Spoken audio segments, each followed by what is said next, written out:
We want this. Next to read it the whole time. Great radio, Joe. Sorry. For anyone who was just listening, Joe was rubbing his nipples and wagging his tongue around.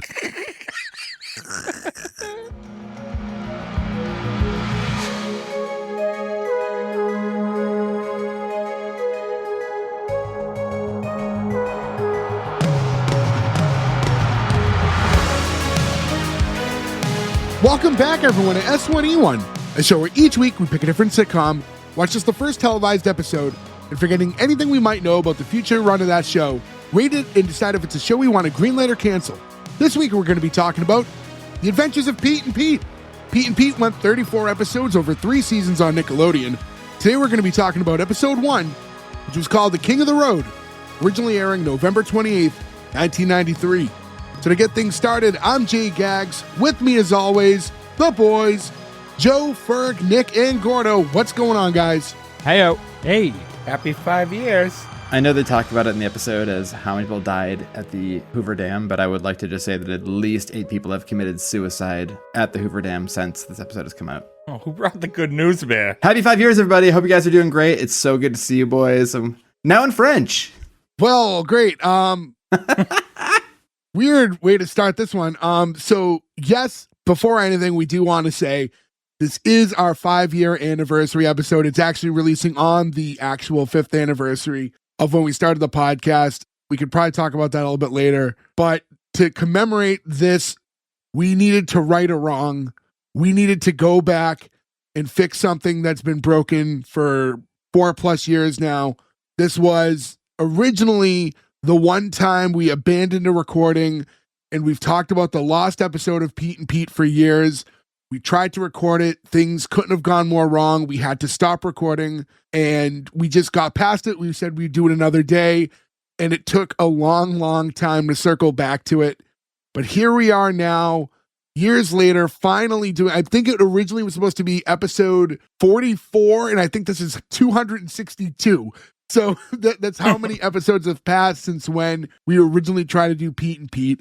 If I'm being real and I look back at us then versus now, I think an episode like this, which is very unique and we'll get into it, I am thankful that we're covering it now, that we have a little more experience talking about this stuff, because this would have been a real tough one to do early on in our show.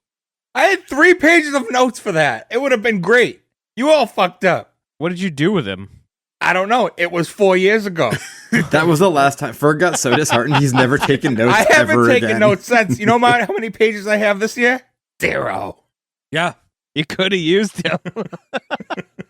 I will say, I mentioned in the chat, but like, I'm grateful we get to do this episode again in a way where we've like, the show has changed a lot in 200 episodes, right? And like, we have a different sort of style and we've sort of found our way. But then I'm also depressed because I was watching this last night being like, this is going to be a long episode to record. There's a like, lot to talk about. If we could go back to episode 44, I'd be like, we used to do 2 episodes in a night back then. Just fucking bananas. Yeah. Now that would be like an 8-hour recording process. Yeah. I would have jumped off the Hoover Dam if we had to do 2 in a row tonight. FYI, you can call or text 988. It's the suicide prevention helpline. Joe likes to poke fun at it, but I think it's a serious issue. So, all right. Well, as we continue on with this fun Nickelodeon-like conversation, I want to go over a couple things. IMDb 8.4. This is one where if you want to watch Pete and Pete right now, you can buy it on Amazon. It's not even on Paramount Plus, right? Which is weird because like all the Nickelodeon stuff's there. I think it is. I think that's where I watched it the first time around. All the Nickelodeon stuff's off Paramount now, which is weird because Paramount just made that giant bid where they bought Warner Brothers. They're going to merge with HBO. So like, I don't know who owns. I thought Viacom owned Nickelodeon, which I believe is part of Warner Brothers Discovery. So it seems weird to me even more so now that like that stuff's not on. Hopefully once that's all official. it's a mess. Because that was like part of the allure of having Paramount Plus was like all the nostalgic Nickelodeon stuff. But still, they never put Welcome Freshmen up. So if Greg Nickelodeon is listening, put Welcome Freshmen up. I would like to watch it again. Greg Nickelodeon. Gregolonian. Yeah, a couple things. So to talk about Pete and Pete a little bit, Pete and Pete was one of those shows that it started on Nickelodeon as like just like 1 minute and 30-second long like interstitial things that they used to air in between shows. And then that took some steam, and then eventually it developed into the show that we kind of came to know. So on top of the episodes, the 34 episodes, there was also 5 specials, 26 shorts. But yeah, this was one of those shows that when I look back, and at 93, like the age that we're all like, what, like 7, 8 years old at the time. Yeah. This is like prime age for watching Nickelodeon. It's a very different like child television, as we'll talk about when we go over this episode, very different than what kids watch now. It has such a unique vibe. And it has a very 90s feel, like that 90s like grunge alternative kind of undertone to it.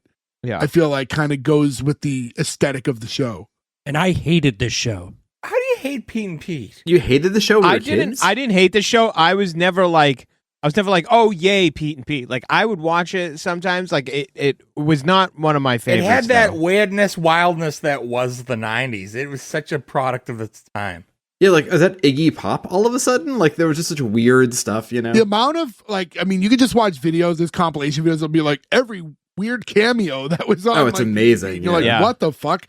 But yeah, this is one of those shows that, as I think about it, because sometimes when we do like what we would consider children's programs, I often like grade it on this idea of like, would kids like it today? I can say definitively right now, no child that's like 8 years old would like Pete and Pete now. It is so not good for kids, but in a weird way, watching it as an adult seems to also work. And like, we'll talk about it as Yeah, it we is go. weird. How do you think like kids would react to the villain Paper Cut? Open face? Open face? Like, why is a sandwich not quite a sandwich? He's a bad man. And then this was just a fun tidbit that I just want to mention real quick because there's no like proper time to mention this in the episode. So I guess after the series was over, they had started. Did you guys see they were going to develop like a Pete and Pete movie, and then that eventually got scrapped. That eventually got reworked into the movie Snow Day, which was like basically the whole Pete and Pete script just like redone without the Pete and Pete characters. I do love that, though, because that means those two writers were just like, yeah, we have an idea. We can make money off Yeah. this still, right? Like, fuck it. We still have this thing. Blow the dust off it, yeah. It's funny, I did hear that when I mentioned it the first time we recorded this. Well, I can't remember 4+ years back, and the people listening don't remember because that audio has not come out. I would like to eventually do something with the audio. I've listened back to it recently. There's not a lot to salvage, so it's like, it's not even like, this is so wild how bad it was. It's just like not entertaining, so I don't know what to do with it. But eventually we'll find something to send to you guys. And just from a personal point of view, thinking about it, where that was 4 years ago, like, my daughter just turned 2, right? Like, how different my life was 4 years ago. I love that we've all been friends so long that, like, this part of it seems very normal. But I'm sure if we all think of ourselves 4 years ago, like, that almost feels like an eternity ago. Doodle doodle doodle. If I look back 4 years ago, like, I'd only been arrested twice at that point. Yeah, Jay was only sort of not able to go into Canada when we recorded this last time. Now he's definitely not able to go into Canada. But anyways, with all that, I do want to get right into this episode. There's so much to talk about. So going right into it, show opens up. We see like all this luggage lined up in front of station wagon. And this whole episode, by the way, is like, you know, for those of you who don't know, I assume most that listen to this episode are somewhat familiar with Pete and Pete. But the whole story revolves around the Wrigley family. And then there's two kids that are brothers, both named Pete, Big Pete, Little Pete, and their parents. But it's mostly about the kids. Funny that they're the Wrigleys because it's like they live in Chicago, essentially. But Also, a real Yeah. serial killer thing to do like this is our son Pete and our other son Pete. Like, that's a fucking crazy thing to do. Yeah. Big Pete is like the narrator of this whole thing. This is like a very like, when I look back at it now, it's kind of like the Wonder Years on acid. Okay, yeah, I could see that. One thing I never thought of watching this before until now, though, was that what a different show it is if the whole narrative is from Little Pete. He's crazy. Yeah. Because, like, you're watching it and it's like, Pete, yeah, he's crazy, right? Like, Pete is, like, the older brother. He's sort of more sensible. He's more in tune to, like, things like girls and, like, whatever is going on in the scenario. And he probably has a better idea of the parents and the dynamic going on. Whereas, like, Little Pete is like, look at my tattoo, a thing we should talk about also. And, you know, I guess I would, looking back at this show, and when you look at the two actors, right? Mike Morono is like the older brother, Big Pete, is like 10 years older than us, and Danny Tamborelli was Little Pete, was closer to our age. He's still a few years older than us. But I always identified more with Big Pete, maybe because he was the big brother, and I kind of looked at it in that scope, Did you guys find yourselves in that time being more like drawn to one brother over the other one? I found nothing relatable with this show. If Well, I had sure. to pick, yeah, it would be younger Pete. Yeah, I'd say same with Nick if I had to pick. But I think when I watched this, it was one of those things where like it was like watching, Ghostbusters or something. Where like I like this one better, but like you don't relate to Right. a character. You're a kid and you're like, this is just entertainment. Speak for yourself. I'm a Slimer. All right. So As you stroke your beard, that makes you look like the fucking villain in Big Trouble in Little China right now. I don't know what you were doing right now, Gordon. That low pan. Real low pan energy, yeah. Low pan. we're getting this narration, and it's from Big Pete, and he's talking about how every year his parents decide that it's time for the family to really learn what it means to be family. And this basically what he's saying is this all kind of transforms into their annual road trip to the Hoover Dam. And his dad, like, when they do this, isn't just their normal dad anymore. He becomes like, he gains his superpowers and becomes the king of the road. This is like really his moment all year, is all leading up to this giant road trip. What a shitty vacation every year. I meant to say this. I think it's a shitty vacation to do every year. Yes, I think yes. it's a good one-time vacation. Sure. The Hoover Dam is not changing. That is a shitty thing to do. The second year, you'd be like, all right, Where are you going to sleep? On the dam? Yeah, I think there's hotels. Yeah, you go to a hotel, Gordo. You don't stay at the dam. why is that what you would think? Like, what are they? They make it seem like they're going to go fucking, like, down the Cape and get, like, a Cape house. Like, there's no damn house. They're not beavers.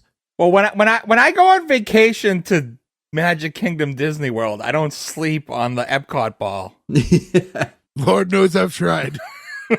When I was a kid, we used to go to New Hampshire every summer. That was like our big thing. We went to like North Conway, and we always got a fucking cot on the nose of the fucking old man of the mountain every year. And it was wonderful. And I'm so glad we did it before we waded his nose off into the ether.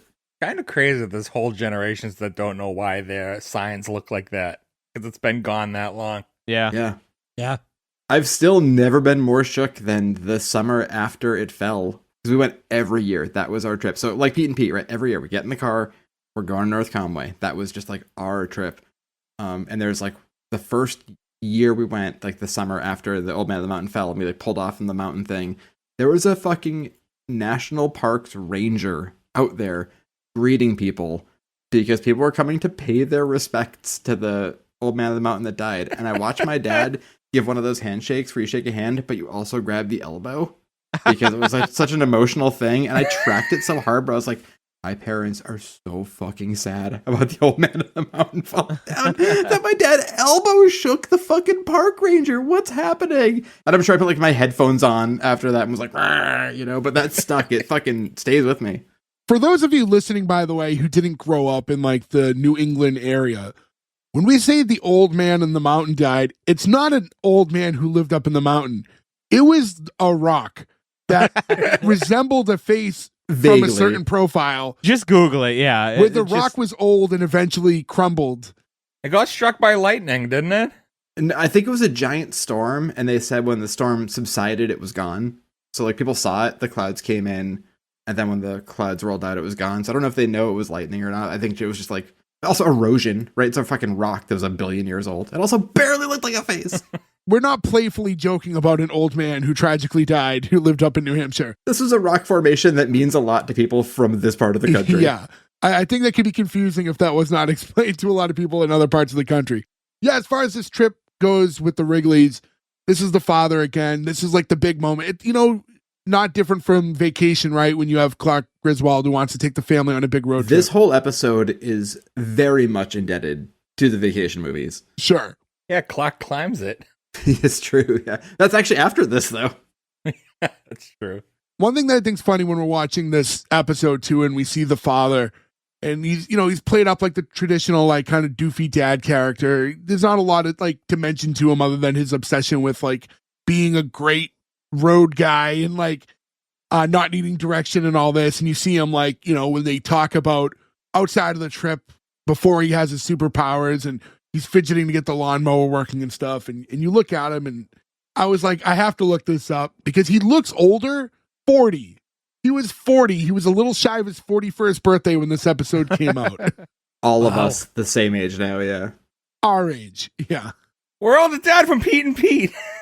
Quick side thing, the New Hampshire license plate still has the Old Man of the Mountain on it, so we definitely need to make a King O' Frode New Hampshire license plate t-shirt. It's funny you bring this up now. I was going to bring it up when we talk about this in a second, but I was going to say, often you pitch shirt ideas and put me against the wall to have to do something. I was going to pitch, and we'll talk about this plate in a second.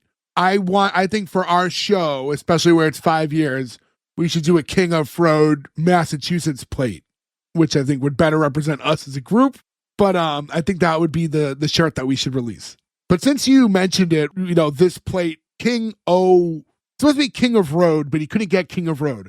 So the closest plate they could give him, it says like King of Fraud when they say it, but it's like King O-F-R-O-D.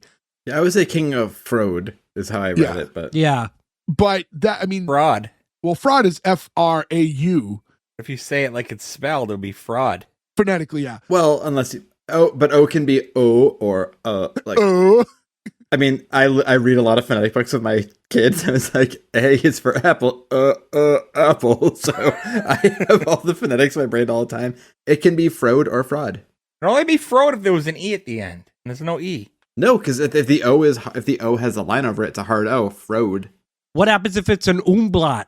That technically we learned this from. Do you mean umlaut? It's not umlaut?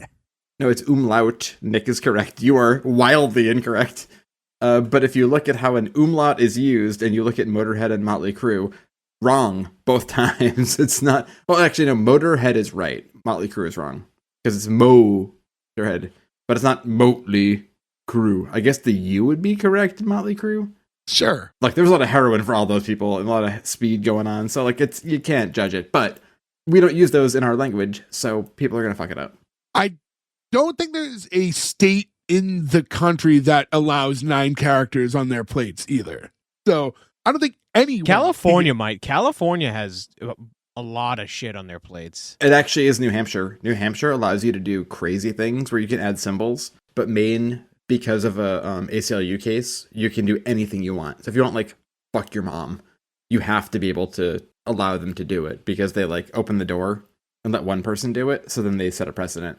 So you can literally get anything you want as offensive as you want as a Maine plate, which is fucking wild. Because you notice it when you're driving Maine all the time. You go, holy shit, that's your license plate? Like, once a week. It's fucking wild.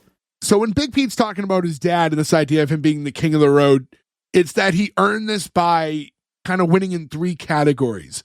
One is that he never asked for directions no matter what. 2, roof stack packing. And 3, the true measure of dad greatness, making good time on the road. So, like, where do we feel on this idea of, like, these are the major metrics of being the true king of the road? So I have one problem with point number 2. He has a station wagon. Why wouldn't you just use the trunk? Why do you have to stack it? I was wondering the same thing, but I think it just comes down to the stack being important. I'll tell you why. It's because that was used as a jail for Big Pete when he fucks up later. As somebody who used to have a station wagon, that was where we would just like lay down on a long ride and look backwards. Yeah, legally at stuff behind you. Yeah, like we all drove in station wagons as kids with no seatbelts, looking out at cars behind us, usually even in the finger, and like hoping nothing bad happened. But like a very dangerous thing they don't allow kids to do now. Thanks, Obama. I might be able to say, does anybody here have a sedan anymore though? Sedans are, I mean, they're less and less people have them, but I can say as far as station wagons go, I could probably say with like the most confidence that outside of being in Nick's parents' car, that might be the only station wagon I had ever been in my life. No, my grandmother always had a station wagon. When for my birthday party, we squished about 12 of us in there to go see dinner in middle school. Oh yeah, that was appropriate. Lizard. I think when I was a kid, we had a station wagon, but we got rid of it. I think now it's just less of an issue, right? Like I went on a family vacation this summer. We have the same car Nick has, right? Like it's a small SUV.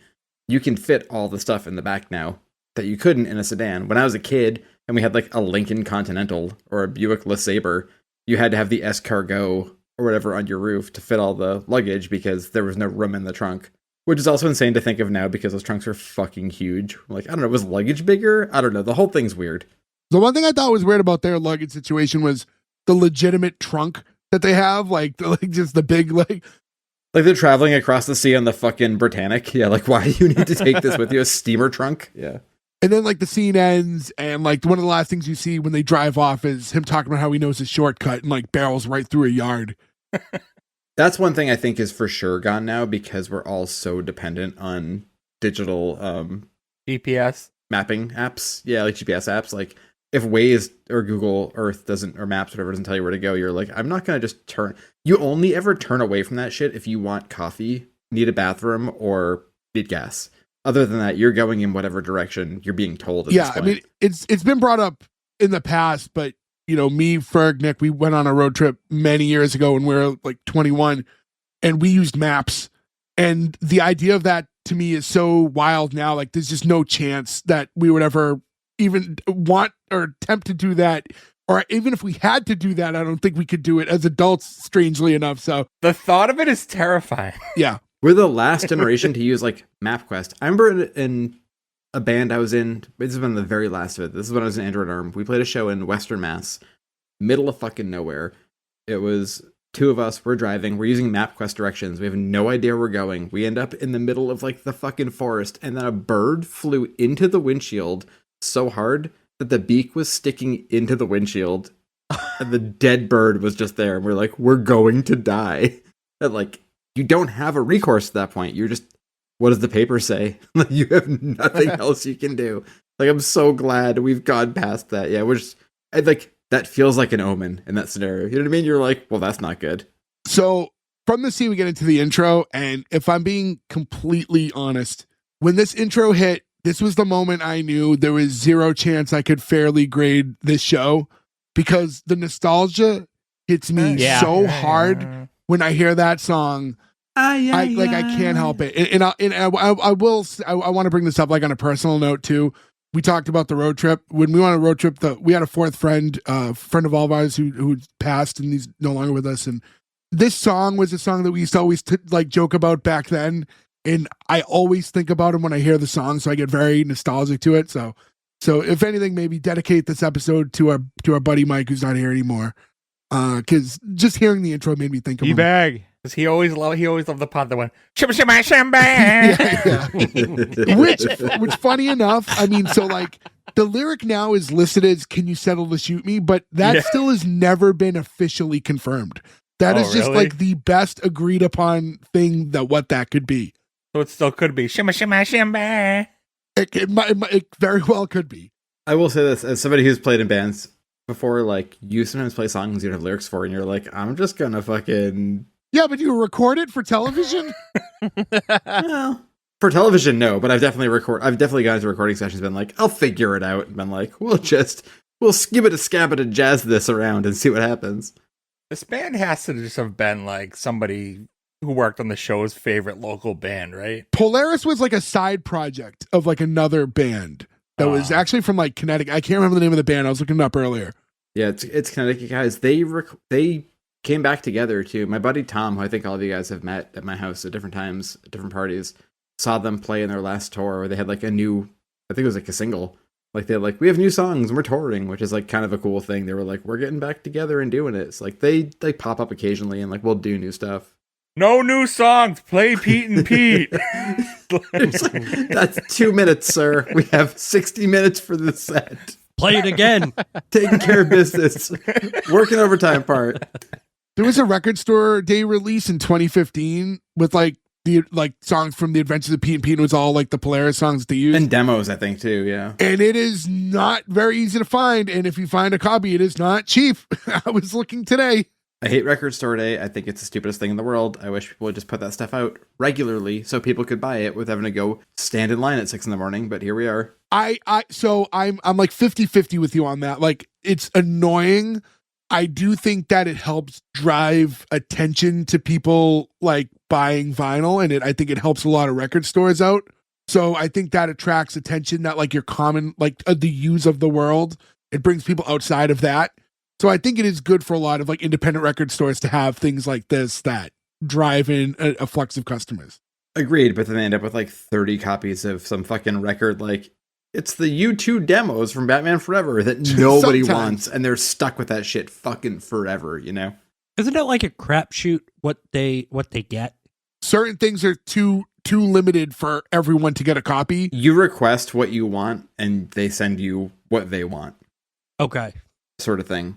I did a lot of driving one year to get Macho Man's album on vinyl. Which is wild because I had bought a bootleg of it like 6 months earlier and was like, do you want a copy of this? I can get you one. Well, I wanted the official release. I'm sorry that I support the music industry. Macho Man got no money from that record. He's fucking dead. And his wife is fucking dead. It does not matter. His brother is fucking dead. His wife's not dead. You're thinking of his first wife. She's dead. He died married to another woman. I guess his high school sweetheart wife is maybe alive, but like... And I'm sorry that you hate that I gave her just a little bit of money. I'm sorry.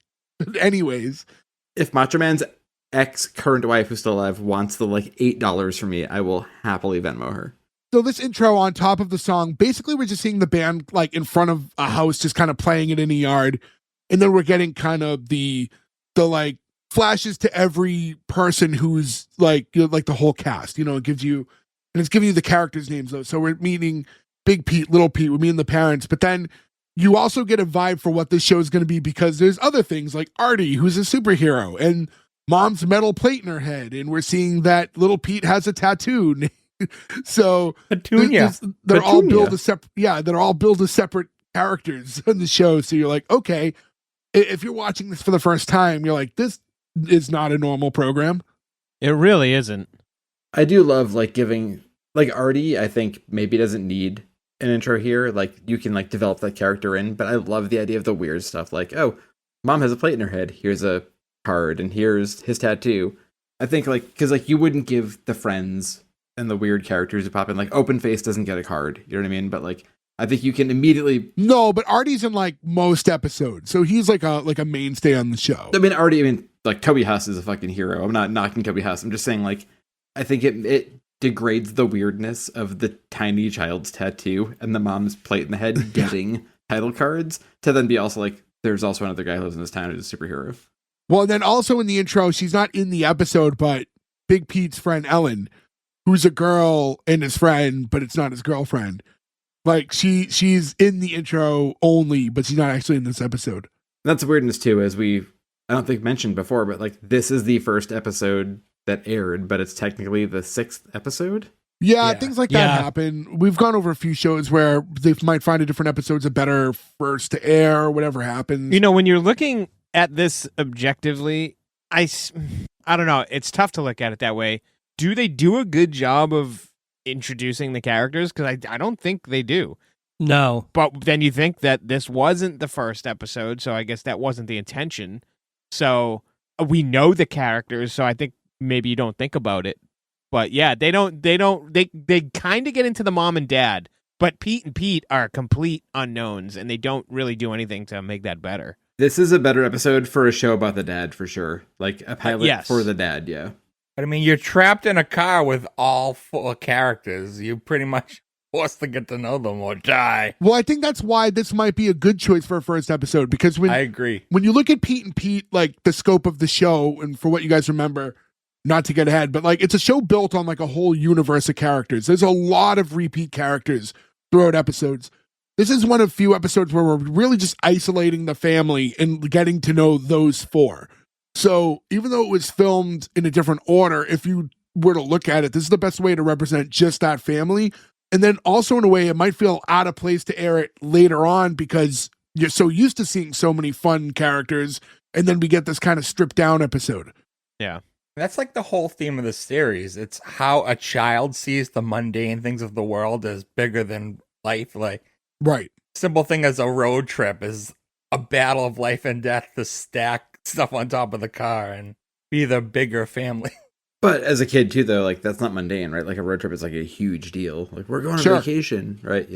Yep.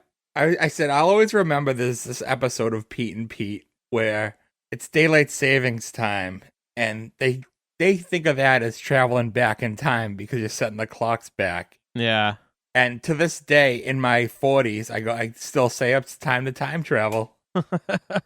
It's like it's stuff like that sticks with you. Yeah. I just end up on long rants about how we should all be in the Atlantic time and there should be no daylight savings time. Oh, it's fucking stupid, and why is it 4:30 and it's dark out? And we could just eliminate this because it doesn't matter to the farmers anymore. I hate daylight savings time. So anyways, the next scene from the intro, we have the family on the road now, and the first thing we see is there's this blue action figure that's like being used as a hood ornament. Babu. Yeah, I was gonna say I had to figure out what it was. It's a Power Rangers Babu figure. It came out in '93. I'm definitely buying one. I was looking at them on eBay. You can score one for like $15, like in decent condition. So, are you going to glue it to your hood though? Will not do that, but I will purchase one. I mean, there's a lot in this episode about wind resistance, so I feel like that's part of, Funny, because he was Rita Repulsa's little like sidekick guy, but he never really did anything. He just stood in the background while she screamed. Come on, this next to Rita the whole time. Great radio, Joe. Sorry for the video part of this. For anyone who is just listening, Joe was rubbing his nipples and wagging his tongue around. Sorry, Babu didn't really say anything. He just kind of did like monkey-ish moves, right? I would say monkey-ish he did? Ape-ish? Sure. So he had a much bigger role in the Super Sentai one. He was like the evil scientist guy, but none of that got sent over to America. Okay. I was going to say, what year is that from? I'm like, Fergus, like, I've been watching the new series of Power Rangers. Now, that's something, too, that you don't see much anymore is hood ornaments. No, those are gone. That's gone. Now. Yeah. Those are long gone. People don't want to mess with their cars. You spent too much money on it. And people just always like legit rip them out of cars all the time. How many people have you seen ripped off like an Oldsmobile fucking hood ornament off their car? We have a friend who did it all the time. Our first car was like an old Chevy that had like a hood ornament like that. Mr. Doubtfire ruined that for a lot of people. Nick and I can speak to this. We worked at the gas station for years. They're weirdly like on a spring. Yeah. Which I never would have thought of until then. I was like, wait, you can just like they just like flip back on you. So we cut into the car. It's weird. The first thing you see is Little Pete holding a harmonica out of the window, but they're playing harmonica music like in the episode to almost make it sound like the wind is legitimately playing this harmonica. But it's like, it's weird. They're doing it like to kind of go with the scene. It's not supposed to trick you into thinking it's the actual music that's being made. I thought it was the actual music. Me being too. made. It was. He turns it backwards and it plays a different song. Yeah. When the harmonica, when he drops it too, the music fades out. But I didn't think it was done to trick you or make you believe. I thought they were just doing that as like a fun little additive with the music. No, I think he was supposed to be playing it. Well, the wind was supposed to be playing it. Yeah. Well, I guess we interpreted it different then. So, but what do you call it? Diegetic noise, I think is the right term for that, right? Like noise that is real in a movie or a TV show. Yeah. I know big words. And then we're getting more talk from Big Pete, the narration. He's talking about how once the king hits the open road, there's always two signs that tells him that they're really on their way. First, the local radio station begins to fade, and he talks about how his mom, who picks up radio signals with the plate in her head, she tries her best to keep the station, but pretty soon it's just gone. And the other thing too is that they pass by their local superhero, Artie, who we just see him like at an overpass, like up against the he's like up against like a fence, and he's just saying like "Godspeed, my Vikings" as they drive by. Speaking of Artie, do you guys have your own in the world thing that you do? Because I do it. We have this cabinet that we keep all of our like baking pans and like stuff like that in. And anytime you need something in there, it is the loudest thing in the world. So I always have to say it's the loudest cabinet in the world. I feel like just in general, the in the world comes out a lot. Yeah.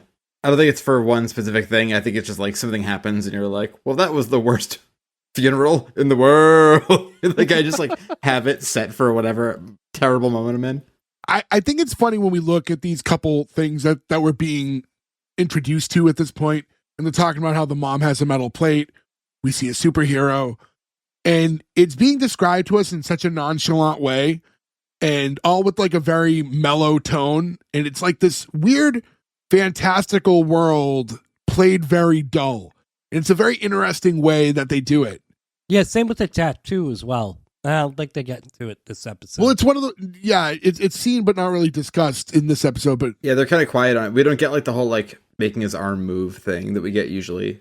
But when you look at like how this stuff's presented to you, it's very weird that like if you were to tell someone on paper, like here's some stuff that's going on with the show, it would seem really wild and wacky. But the tone of the show is so counter what you'd expect based on what you know about it. And that's why, like, again, I draw that like the Wonder Years type of feel, but with all this really weird stuff kind of integrated into it. I always thought the weirdest thing was little Pete wore a lumberjack hat for some reason. Like, that's not normal. Flannel was very popular in the 90s. I mean, that was a big thing. I think the most 90s article of clothing I always think about is a flannelish or like a plaid or flannel button-up that had a gray sweatshirt material hood to it. Like, that was like such a big thing when we were kids. That was like, it's a grunge shirt. Like, you bought it like Bradley's or like Ames or Caldor or whatever. Like, I don't think they make that anymore. I don't know. Check Hot Topic now. I actually have to go to the mall next week. I take a day off of work because I hate buying jeans. So when I find a pair of jeans I like, I buy like 5 pairs of them. So they last me for however many years it takes. Is Joe be farting? This is Does your closet just look like Doug's closet? It's just the same outfit. It's very much like Ernest's closet. Yeah, it's just like 15 pairs of black jeans or whatever. But like when I rip open the hole of the crotch, which always happens with jeans, you move on to the next pair. All right, Thundercock. I wish that was the issue. It is not. It's more thunder thighs. Unfortunately, it's a problem. It's more jeans 3 sizes too small is the issue. Look, I wouldn't say 3 sizes too small. I would just say I wear tight jeans that fit. Thank you.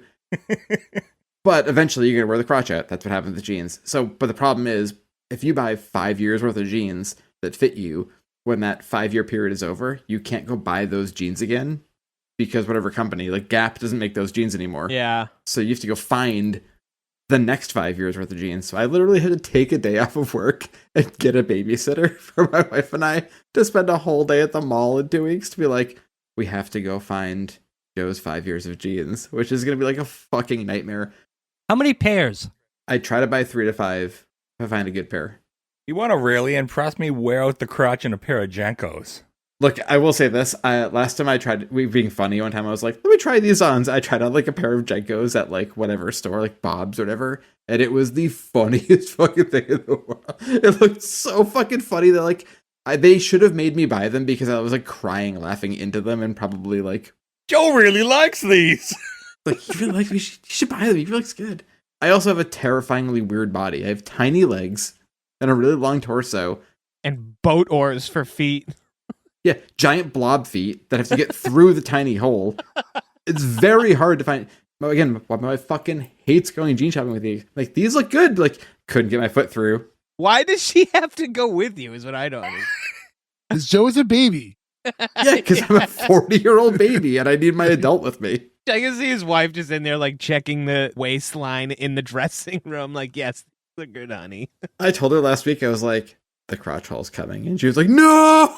Like, it was like the most horrifying. She knew. Wait a minute. You work from home. You don't need to worry about crotch holes. Yeah, I leave the house to do other stuff, No, though. you I feel don't. like, you know. Like what? Go to the bank, go to get They're dinner. not looking at your crotch. Go to family parties. Gordo, not that I want to agree with Joe on anything, but just because they're not staring at his crotch doesn't mean he doesn't have to wear pants when he leaves the house. That's a weird reason to, oh, no one's looking at my crotch. I don't have to wear pants while I'm out. If I go to the bank and I sit down and my balls are hanging out, that's going to be a problem. Like, you have to have pants Gordo, with a did crotch you in just them. realize you have to wear pants outside the house? I know you have to wear pants. You live in basketball shorts. I can't No, I don't. explain that to you. You're always wearing weird shorts. I guess you wear I don't pants think I've sometimes. At ever work you seen do. him in basketball No, shorts. maybe when I'm sleeping. When have you ever seen me shooting Joe hoops? watches you sleep. Yeah, when you haunt my dreams, you're always wearing basketball shorts. They're always purple, and I always hate it. Well, some would call those pleasant dreams. So, Gordo, I've been meaning to ask you, when was the last time you farted into a tire pressure gauge? Not for years, actually. And it doesn't really work. Listen, as I watched it, I'm like, I know you can't overthink these things, but when Little Pete does it, I'm like, how could that possibly work? It can't. I mean, not unless you have unless you really stick it up. Not even then. The amount of pressure you would need to move that thing. No, you need the stem of the tire stem, like the little pin to push the pin on the tire gauge. Like it wouldn't work. You need to depress the thing in the gauge itself. So unless he has like a little metal rod in the middle of his butthole, then I don't think it's gonna work. In this world, he could have a metal thing in the middle of his butthole. I suppose you're right. Yeah, he could have got it from his mom. He has a tattoo. There's a car that drives by, and the dad notices it while he's on the road, and he can't help but notice, like, oh, look at this guy. He ought to be ashamed of himself. And he's like, all right, guy, revert your eyes to the presence of the king. And he's talking about, like, he better not be going to the Hoover Dam. Would it be right? Hoover Dam's too good for a family like that. There's one part that happens, like, soon after the farting into the tire pressure gauge that I did actually find that I related to. Not that part, but after, when there was the two of them in the back and they stick their arms out of the window and they're trying to like sync them up in hopes of flight. It used to just remind me of like when we were kids and like me and my brother were in the back seat on long drives, you just like stick your arm out of the window and just like let the wind flow it and stuff. And actually, specifically on that road trip, I think it was me and Ferg in the back seat. Yeah. We were doing that, and then out of nowhere it just started like hailing. And it hurts so bad. You're just getting pelted by little droplets of ice at 70 miles an hour because you're driving into them. I haven't done it since. I think about like kids now, right? If you were on, if you guys were in the car and you have, kids with you now, that was like I'd explained this to my niece recently. Me and my brother were talking about when we would go on long drives, we would just stick our arms out of the window. And that's what entertained us for 2 hours. Now they have their headphones and an iPad and all this stuff. And it's like, not to sound like the fucking old guy, but like, what a different time where you're like, we're 2.5 hour car drive. Might as well just stick my arm out and let the wind play with it for a while.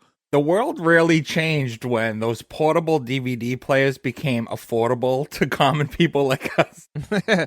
They make I keep meaning to print it. I have a 3D printer. It's basically a surfboard. Oh, yeah. But it has a wrist strap, like you tie like a piece of string into it and you tie it to your wrist, and then you put that on your fingers and you stick your hand out the window and you can like ride the air with the surfboard. That's and like fun, try to do tricks and shit. I should try to do that and fucking wreck my car because I'll do it while I'm driving. Oh, it's like Tommy from Power Rangers when he rides the snowboard in the movie.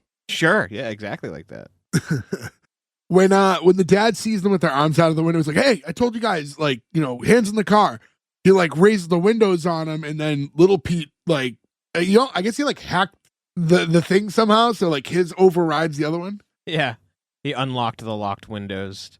So now they're going back and forth with it, and they're just having like this long dueling thing, having the windows go up and down. Which for some reason that scene ended with, if you paid attention, I think Big Pete just started choking his father from the back seat. Yeah. I was like, what the fuck? What? And they don't, it's just like, it just goes away. Like that scene fades out. Like, what happened with the choking? The weird thing for the scene too, which like all of us can relate to, is that was so loud. We're like, in this episode, it's not loud, but like we were all kids. We all had parents who smoked. You're driving 70 on the highway and they've got the window cracked open. Yeah. All you hear is like, there's no talking. There's no editing. It was so fucking loud. Like, you don't think about that now because, like, we don't all smoke. But, like, if you were driving on the highway and you roll the window down just a cigarette's amount, it destroys the ability to actually have a conversation in that by car. the way, and every now and again, you just get a little ash that just fell right back into the window and hit in your your face. eyes. Yeah. Which is funny, too, because I'd like to say here, nobody here, I think, smokes currently, but everyone did smoke at some point. Like, that shit was hit your eyes from the back seat and you were like, I could do this. I could see the fun here, sure. I remember I flicked the cigarette out the window. Actually, one of you was behind me when I did this. I flicked the cigarette out the window, and it went back into my sleeve. The wind blew it in, and then I almost drove into a tree. Yeah, you learn that like you can't flick a cigarette until you're like either going 20 or at a stop a stoplight or a stop sign where you're like, yeah, you learned once when it's burning the backseat of your car where you're like, we can't just flick this out the window in the highway. Did you guys on any of your road trips play roadkill bingo like the Wrigleys did? No, that is No. But I did go to the Roadkill Cafe once. Me too. I was going to mention that was in New Hampshire also, right? Yeah. Yeah. I definitely went there at least once. I do remember going there. It was like, when you're a kid, it sounds fucking crazy. Like, this is awesome. Then you go, it's like, it's just a run of the mill. Like, No, it was just burgers with funny names. and all the food, Yeah. is like, like Porky Pig Bacon. Like, but yeah, so they're playing roadkill bingo, and he runs over something that I think it ended up being a snake. Little Pete thought it was a gopher at first, and you see the bingo card. How does one go from a gopher to a snake? Very different. Because Gopher I wondered the same thing. Yeah, those are very, very different animals. I've got to go for Helen. Not the buck! Forgot that. Yeah, Gopher from Winnie the Pooh. Oh, okay. We're not the buck! He's shelling straight out of this book. I don't want to get too in the weeds with all the narration, but I thought this was funny when they're playing and then you hear Big Pete talking about how mom always thought the game was sick, but dad always thought that sacrificing their life to the open road was the highest honor of a lower life form. I did like that. I don't mind this game if the plot is seeing roadkill, but he's headhunting. He's looking for animals to run over. If he's trying to kill animals, Out and out murdering animals, yeah. Like, bugs are the thing you can't Yeah. stop, right? Like, you drive for like 2 hours or 3 hours on a road trip, you get down, you're like, ooh, fucking windshield looks gross. That's not your fault. But if you're just like, gopher, like that's, you're actively killing an animal. Deer! To go back to Joe's depressing start to the episode, this is when the father is telling them that 21 men died making the Hoover Dam.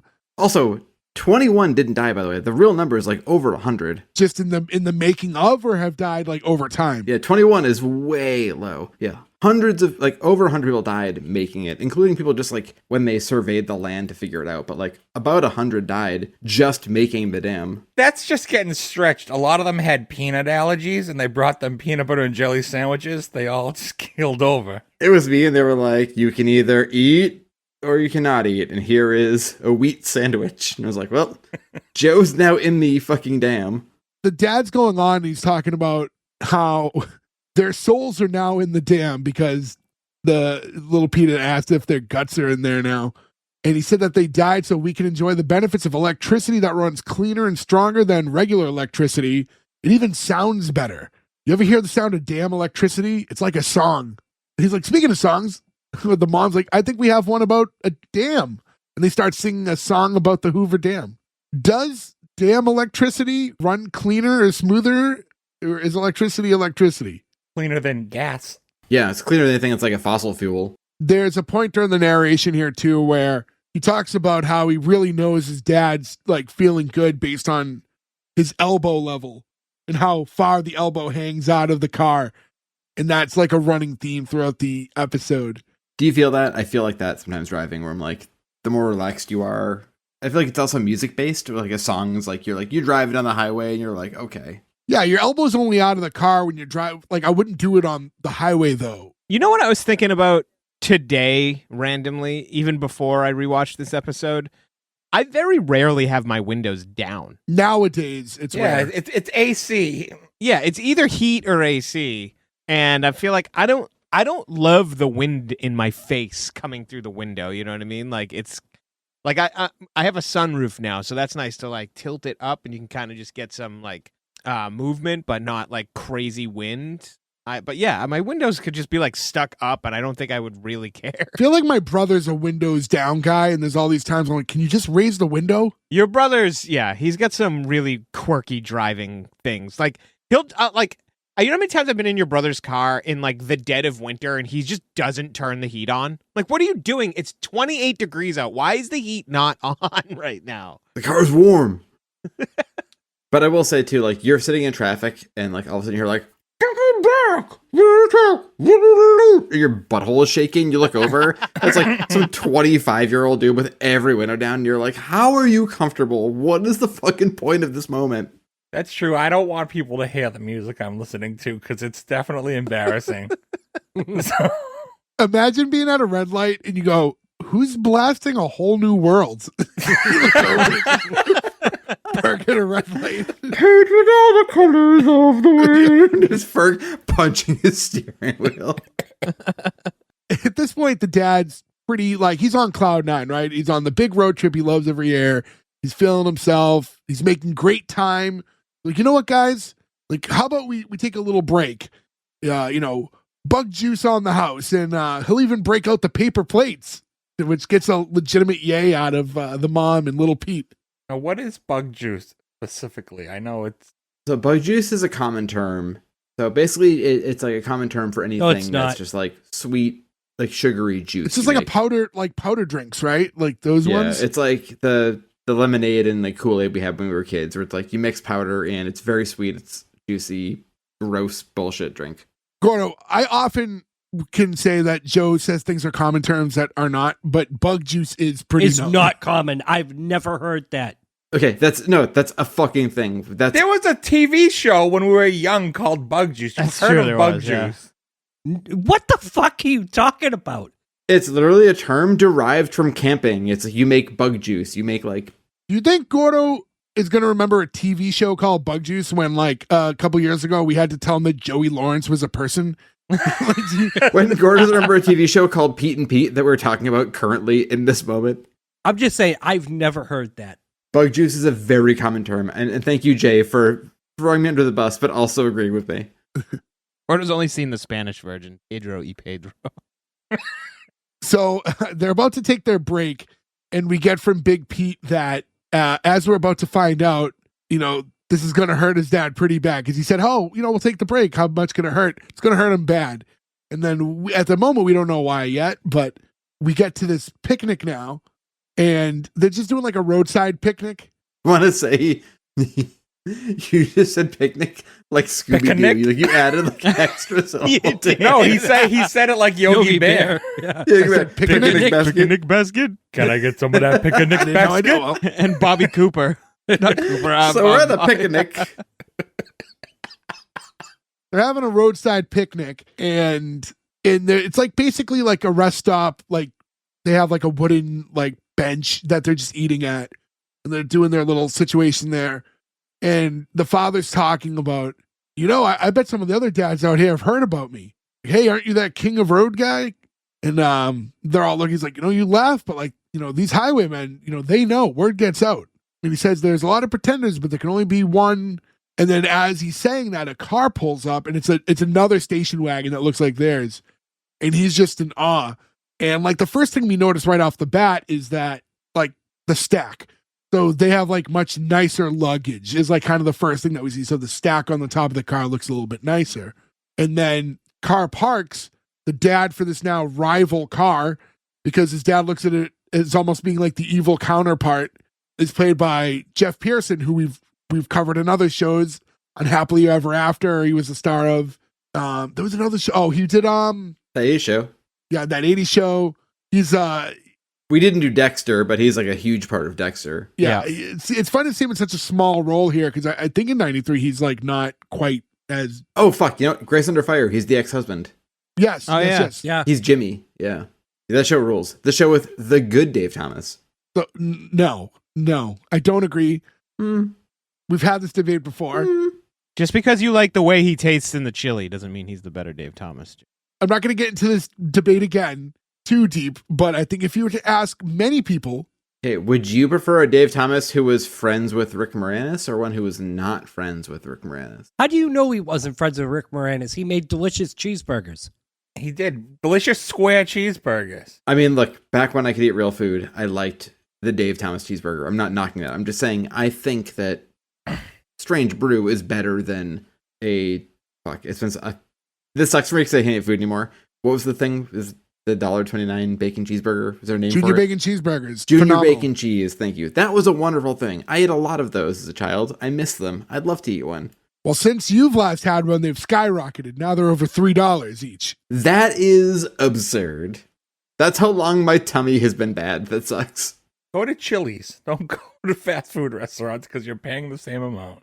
So he gets out of the car, sticks like a pipe in his mouth, and you see like his whole family like line up next to him, and they're all doing this kind of like one big group side hug where they're all connected, and it's him, his beautiful wife, and 2 young daughters. So he, like, aesthetically, they're a more kept family. They look better than the Wrigleys do. And the father is just instantly jealous. You don't see a lot of people smoking pipes anymore. No, smoking anything really. I feel like even in 1993, this was not a common thing. Pipes are inconvenient. I mean, that's just like the reality of it. I do love the smell of pipe smoke. Oh, pipe tobacco is amazing smelling, yeah. But like, if you're smoking a pipe and you cough, you will shoot the hot embers out of the like, it's a tough thing to smoke. I can't remember how many of you might have been involved. Nick, I think you for sure were. I don't remember if any of you were also. But there was like a night, we're young. We're like probably not even 20 yet. And we all decide like, oh, let's buy corncob pipes. Yes, I do remember that. Yeah. And we're like, let's just do that tonight. And it was like, oh, this is not what we thought it would be. Where did we get them? I think the Osco drug, like that was Yeah, they used to just like be a thing you could, and again, this was 25 years ago, right? So like you could just buy a pipe at a drugstore off the shelf. Yeah. And the tobacco for it. It was in the snowman section. So in the narration, we're finding out that his dad knew something was suspicious with his family, but he couldn't put his finger on it. And you see the dad like snooping around the car, and he checks the tire pressure. He's like, oh, perfect. That would piss me. Can you imagine you park your car and some other guy comes and checks your tire pressure? Yeah. That's a fight. That's a fucking fight. Like, yeah. No. I would think he was like slow or something. I'd be like, are you okay, dude? Like, so that's weird. I think this is more weird because we're also hearing perfect from Big Pete, who turns into Big Creep when he just walks up to this family and says like hi to the girl. Covered in schmutz on his shit. He must look like a fucking psycho. He's got like, it's not even like a little driblet of ketchup on his shirt. It's like he got shot in the chest. Like he's just got this big 3-inch by 3-inch ketchup stain. He's like, hi. I'm Pete. Like, but it turned out to be an icebreaker, even though he said hello, but she notices that giant stain and offers him a wet nap. Yeah. They were pre-moistened. At all wet naps? Yeah, would it be a wet nap if it wasn't moist? I don't remember the state of the 90s wet nap games. That's just a nap. Yeah. What's wild here too, though, is like the Pete and Pete family, the Wrigleys are at a pre-put like table, and the new family is they brought their own, like, the fancy families we knew had like glass tables for their backyard. Like they have their own table. The patio table, yeah. Yeah. Like they have their own setup where they like brought their outdoor furniture with them. You want to talk about things that are way too expensive. Nice outdoor furniture should not cost more than nice indoor furniture. I just put together what they called on the website a outdoor couch set last Saturday, and it was not fun to put together or cheap. And the dad was eating corn on the cob. The long way. Like Goldberg.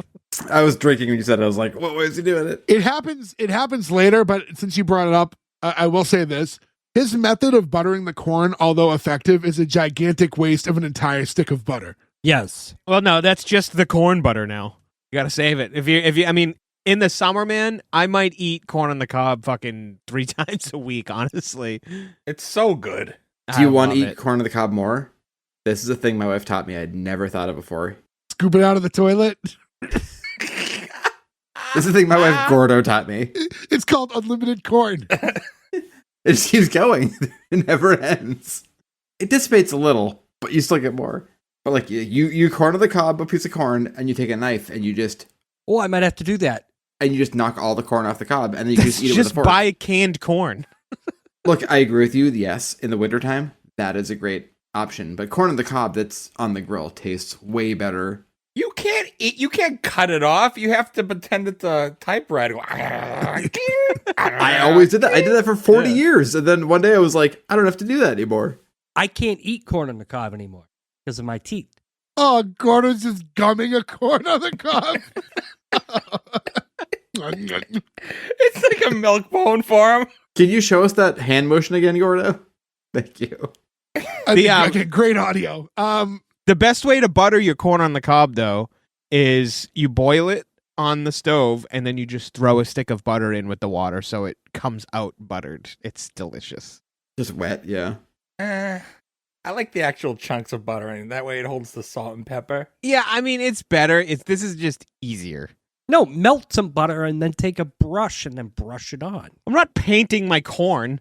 Well, Ferg has like a designated butter glove that he uses that he butter.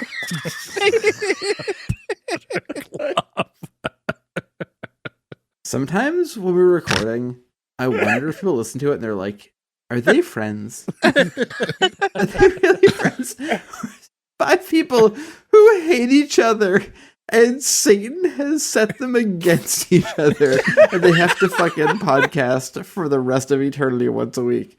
It is so funny. I love all of you so much. And every time I walk away from this, I'm like, do we all hate each other? Why are we all so mean to each other? More fun. So the dad is still looking around the car. And this is when we get the big reveal, too, that he notices that this guy has the King of Road license plate that he was unable to get. Best BJ in town.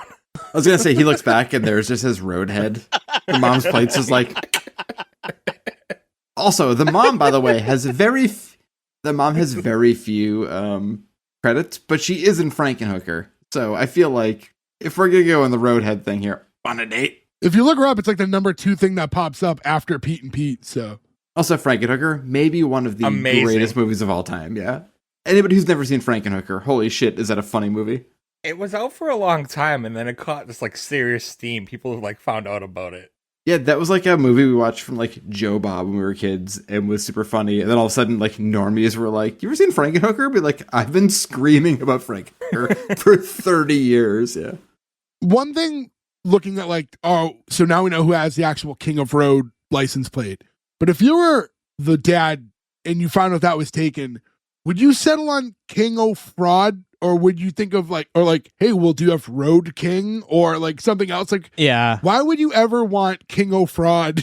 But that's kind of like, that right there is kind of the essence of Pete and Pete, right? It's like that doing that is what makes it Pete and Pete, right? Like settling on King O' Fraud instead of King of Road when you could have done, Road King or something like that. No, you change the I to a 1.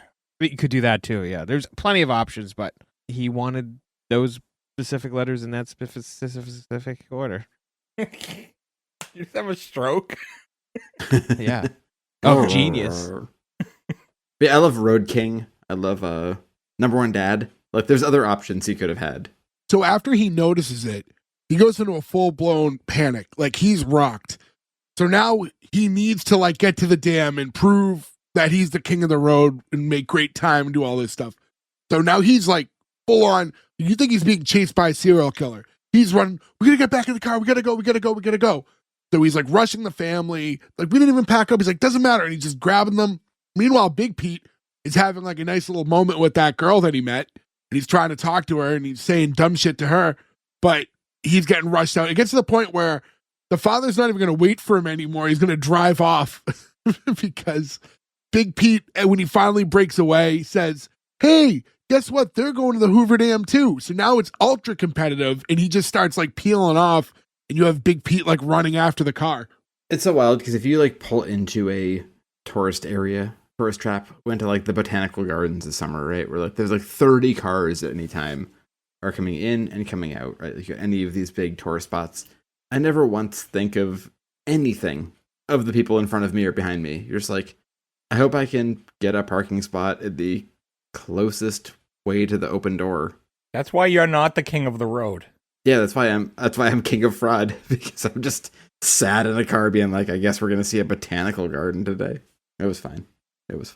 In the narration, we're hearing that his dad felt like his title was on the line. If he was going to be the king, he had to fight to defend the crown. I feel like the reality is he knows at this point that he's not the king of the road. He's the guy got the plate. The guy has the perfect family, the nice stack. He already knows he's not on par with this guy.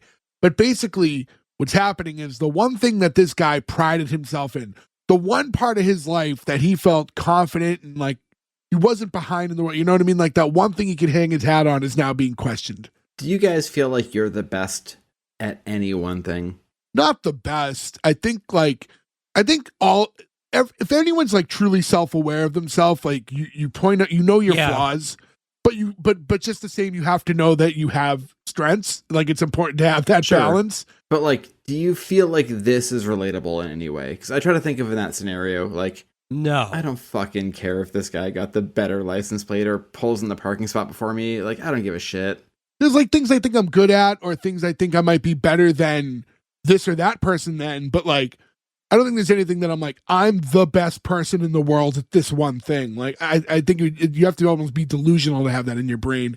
Right. That's what makes this and like, I get the kid perspective. I think it works from a kid perspective, right? Like, as a kid, I 1,000% understand this episode. As an adult and a parent, especially, I'm like, this like doesn't track as much because like, I don't give a shit. That's like when people fucking cut you off in traffic and you're like, you can either let them go or you can race them, you know? We're like, most people don't race them because they're like, okay, man, race to the red light, do your thing. I don't give a shit. But I think if you were to dig deep and you like look at like, and I do feel like Pete and Pete is one of these quote unquote children's shows that tackle deeper meaning issues. Sure. This is someone like this father doesn't have much. Just the idea that this man's internal thought that he was the true king of the road, to really believe that, and to be this rock, just to see this like guy that he's had no interaction with really, just happened to be on a road trip at the same time with a better license plate, nicer luggage. He's so threatened by that now we see him driving and we go back and we see now that his elbow no longer hangs out of the car as much. It's like flush. Like he almost can't he can't enjoy the drive anymore. It's like completely flush with like where the window would be. Like the pack of wolves with their tail heights. Yeah. Or like the betas. Yeah. Yeah. Higher versus lower. Yeah. Here's a weird thing too, though. Like, we've evened the playing field on things of like, we can all get. Or like, if you showed me my luggage versus your luggage, I wouldn't know whose is better. You know what I mean? Like, that's another weird thing too, where like, unless it's fucking real Prada, I guess. Like he's got really nice luggage. Or like, I don't know, it's Jay, you work at the airport. How many nice bags we've seen get thrown into the oblivion? You know, like, does it matter how nice your bag is? Like, it's gonna get handled the same way. You know what? I'll say this. As a man who used to throw bags for many years, super nice ones, does it matter enough? No, but there is a line where you can go too cheap. Yeah. And I will tell you, if you cheap out on a bag too much, you will pay for it because those things suck. I will say this time that we traveled, I have like a soft-sided luggage and my wife has recently bought like a really nice hard-sided luggage. I thought you traveled with a bindle. No. He does, but that's the one that That's he brings the carry-on. on the aircraft with That's his carry-on, That's yeah. his personal, yeah. Yeah, that's my personal item. That's where he puts all his meats. Like 40 hours to fucking Poland with just uncooked meat in his bindle. Would you like some sausage? I will say this, though. The hard-sided ones, I was a little jealous because I was like, I know nothing's at least like, if the wrong luggage is stacked on top of it, like something can break or like do something funky with it. Everything has benefits. Those like hard ones, your stuff is safer, but it's harder to squish more stuff into the car. Yeah, there's a certain, I'll tell you as a man, again, who stacked bags for a long time, those ones, if they fall a certain way, like just the whole bottom wheel area just cracks right off of them. Like that's what could happen to those. Yeah, because the hard side one also is now heavier than the soft sided one. And also the soft side ones have pockets on the outside, which I utilize a lot. Yeah. Especially for quick X. I prefer the soft. Yeah. Like I said, it's what I have, but I was like, ooh, maybe I should upgrade. I think it's time. I hate traveling, so I have the most like large A bindle? you can carry on. Like, I have a backpack I bought like last year that's like the biggest backpack you can take on with you. And so we bought like all the zipper bag things. Like, you can like put your clothes in. They have 2 sets of zippers. One like takes the air out or whatever. That's the only way to make it work. And you can just at least fucking leave the airport. Like, that's the worst feeling in the world, is being like, I can't leave. Joe's just going through TSA with a giant tote bag with jeans with the crotch ripped out of them.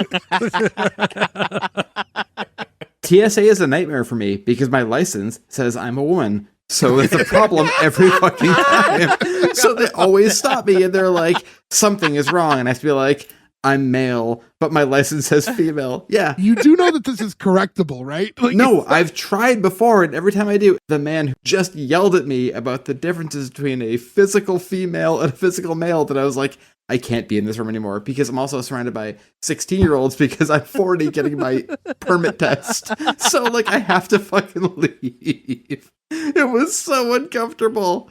I think we talked about this before. I walked out and my wife was like, I'm so proud of you, and hugged me. And like a woman younger than me with her child who was like 15 was like, that's so sweet. I was like, they think I'm like the worst drunk in the world or like a terrorist. Like they don't understand why it's happening.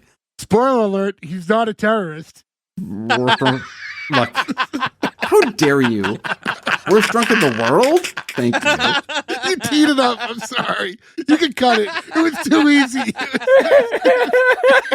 Look, I'll take my lumps, but don't give me worst in the world. The greatest drunk in the world. My t-shirt just gets striped all of a sudden. I get killed by Michael Myers all of a sudden. That's the saddest Toby Huss moment. Have you seen the? Is it Halloween Kills when he gets killed, or the first one? Did you know he was also Mr. Tasty? Oh yeah, he's also the Wiz in Seinfeld. He was also Khan in King of the Hill. Yeah, And Cotton. Yeah, not anymore. But and now Dale Gribble. Is he Dale now? Is it him? Yeah. Okay. I loved the new season, by the way. I thought it was great. I didn't see it. I didn't watch it. So now, because of the whole situation, them being rushed, like it's changed kind of the attitude in the car. He said mom was so upset that she couldn't even refold the map. She was struggling with it. And then Pete was drying his tongue out in protest, which is like the shot from the intro of him just hanging out of the car like a dog with his tongue out. You hear like, ay, ay, ay, when you see that, yeah. A lot of the intro is from this episode. Like the mom spinning in the field is when she has to pee. That's in the intro. The Hells Are Alive thing, yeah. But that's also like a very big first season of every sitcom. Yeah, because they cut it like with the limited footage they have. We have Big Pete he's so smitten now that he's like trying to write poetry in the window. He's like fogging up the window and he's trying to figure out, he was trying to rhyme cinnamon with where you been. And he's talking about ever since his best friend Ellen and him decided to just stay best friends, he'd wondered if he'd find a girl who would send his heart spinning like a broken compass. And now he's found one, because that was always the theme. Like, and I think that's kind of another interesting thing when you think about like a show that's, again, targeted for children, and like the complexity of, hey, we're close. There's a boy and girl that are close friends. And if they explore this relationship, they risk losing that friendship, which I think is a very kind of adult theme for when you look back at like when you were watching this when you're 8 years old or whatever. There's an episode where he basically tries to bang her at the drive-in. He takes her on a date. He borrows Endless Mike's car, and they make like a cocoon by turning the heat and air conditioner on at the same time to fog up the windows. And he's just trying to get with Ellen the whole time. I had a little crush on Ellen when I was a kid. I think I had the same, yeah. I don't remember her, yeah. She was out of the limelight after that, so, she was young girl. It's just at that time. I think, too, though, and this has come up, I think, that if you watch a show like this, and you think of us watching it when we were 8, we relate to Pete because you relate at that time to kids who are older. Same thing with Saved by the Bell and all these shows. California Dreams, a fucking phenomenal show. Nobody related to that show. I did. I have attitude. Thank you. Do you ever surfed? No, but Are you the king of surf? But I now, as an older person, be like, oh, Jake's uncle with the lung cancer episode is scary. That's what sticks in my head for some reason. But I think that like makes Pete and Pete work better now too. Like we watched it from Little Pete's age, so we related to Big Pete. Yeah, like I said, I always just, even though Little Pete was the one who was closer to my age, maybe because I was the big brother or just the things that went like Big Pete was more of a grounded character than Little Pete. Little Pete was more wild. He's also the narrator too, right? So he's the one who's telling you the story. So you're living his story. He's the person that we're kind of seeing through his eyes. Little Pete's just kind of like a character who sides off occasionally. Right. And it's like you said, he's grounded where Little Pete's a psychopath and he's really quirky. And like, I don't remember if this ever comes up, but like rewatching this, did we ever learn when he gets Petunia? I don't believe so. I don't think it was ever talked about. I don't think the origin of it ever came up. Since we keep bringing up Petunia, though, fun fact about this episode, it's the one episode where Petunia's on his left arm and every other episode is on his right. And I'm not sure, I heard him mention this on something once. It might have been on the other arm for some of those original shorts, too. And then they eventually just switched it for whatever reason it was. It's also funny because we're like all the same age. And when we all got our first tattoos at like 18, we were like the very last people to be like, you'll never get a job. You know, now watching a show with a fucking child with like a full forearm tattoo, you're like, he'll be fine. Don't worry about it. The tattoo is weird enough on its own, but then you think like he would use it in other episodes to like distract men. It's like, I want to fuck your arm, kid. Like, Yeah, it's a weird thing where it's like, don't you like my boobies? You're like, what is happening with this child forearm? What The are you doing? naked lady tattoo was a very popular thing in that time and era for sure. But for like our weird Sailors. like, For, like, dad's yeah, friends. bikers. Yeah. My uncle has multiple nude women tattoos from that, like just like that style, like coming out of flowers and things of that nature. Yeah, it was just like a time. I have a butt, A butt? a lady's butt, but it's like the Sailor Jerry's tattoo. There's a butt. Okay. So kind of. Can confirm Gordo has a butt. Yeah, I feel like our parents' generation, there was like naked lady tattoos, and then also there was this really big run of Looney Tune characters that was like, Oh, a if you thing. had Taz in your arm, you were like a fucking Like the hardcore amount of dude, like yeah. people, that my dad knows that has like Yosemite Sam or something of that nature. It was stuff you got off the wall at the boardwalk. Like, that's Yeah. all they had back then. Maybe I should get the WB logo that says, if you see the police, warn a brother. Remember those shirts? I remember them very well. Please get that tattoo. Yes. I think, Gordo, if you got Get it that, as a it would be tramp what we stamp. call in the business racist. So please do it. No, it wouldn't.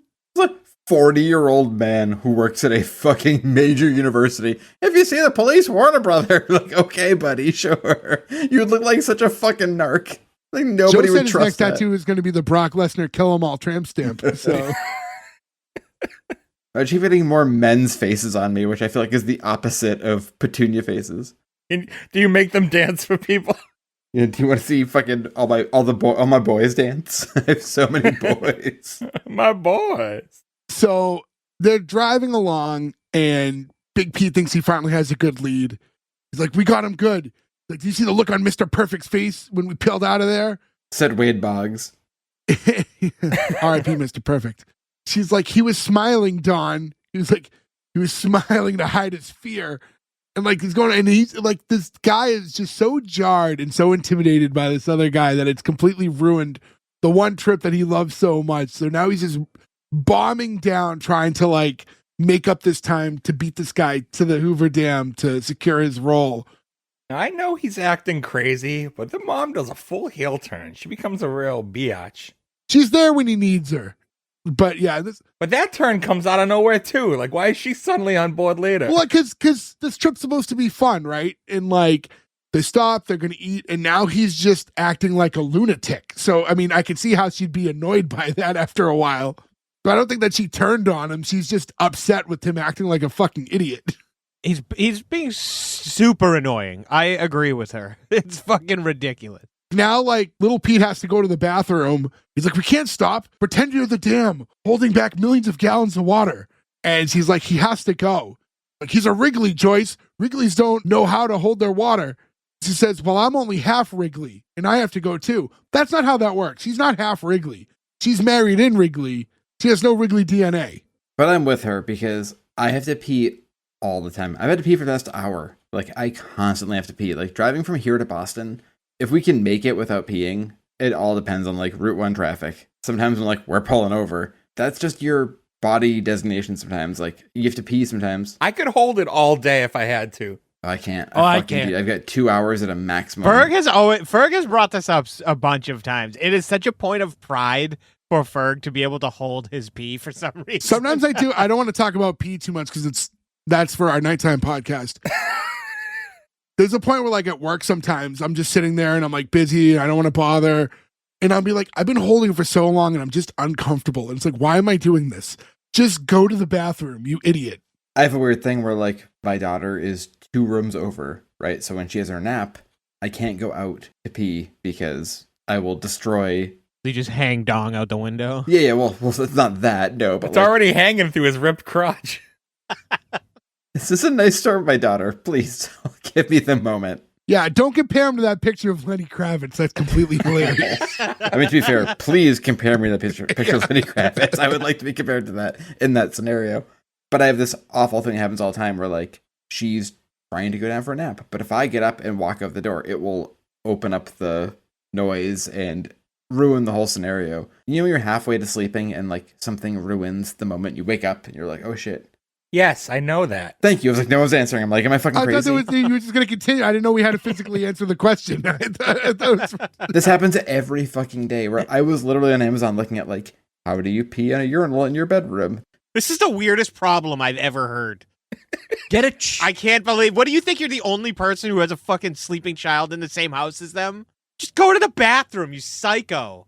If I wake up with a baby, I will get murdered by my wife. That's the problem. I don't know. I mean, the alternative is peeing in a bottle in your office. Like, that's nuts. I'm sorry. That's insane.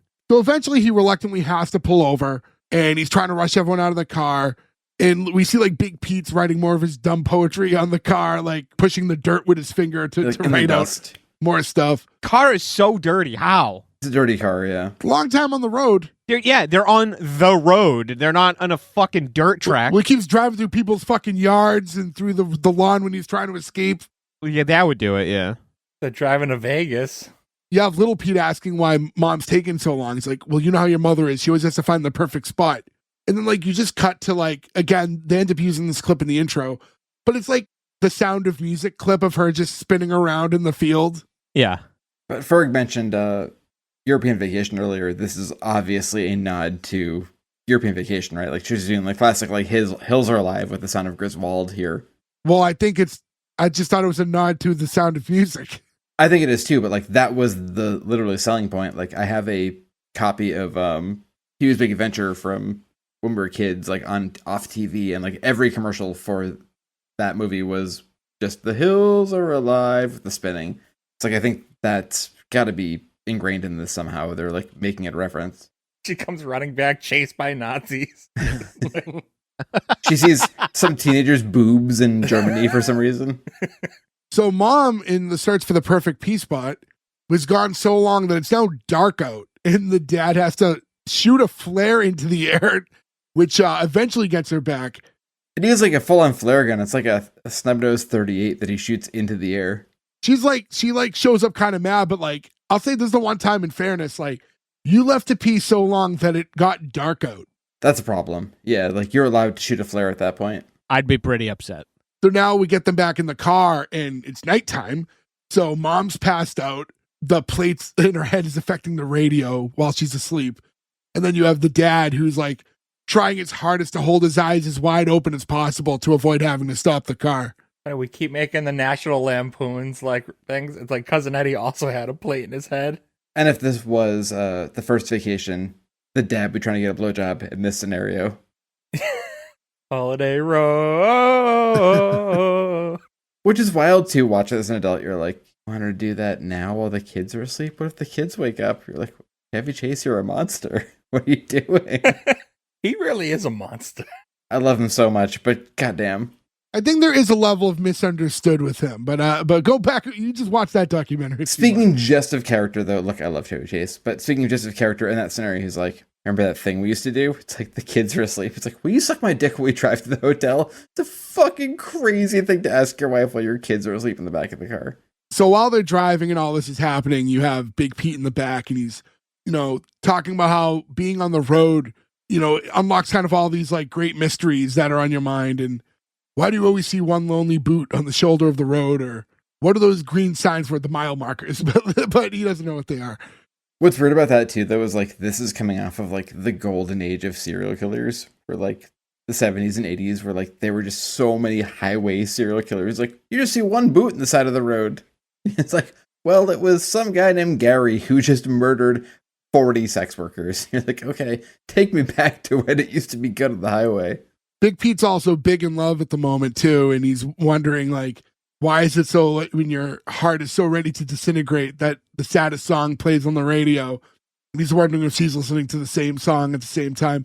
This is a girl that he met briefly on a pit stop on the road, and he's become so in love that he can't stop thinking about her. This, I think, relates the most to us as kids, right? Because like pre-having actual relationships with women or whatever, you're like, oh, it would be perfect if I met a girl, she's pretty, and like you get him being all weird about just the visual of a girl. Like, he's never talked to her. Like, there's no connection there. You know what I mean? They talked. They talked briefly. She gave him a wet nap. Their hands kind of touched when he got that wet nap. But there's that kid thing too, where like, she's my dream woman. You're like, she might fucking hate Polish people. Like, you don't know anything about this woman. Like, you just think she's pretty and you're gonna like pine over her. Hate. I mean, that would be a problem I think she would maybe express earlier otherwise. I don't think Big Pete would be your type.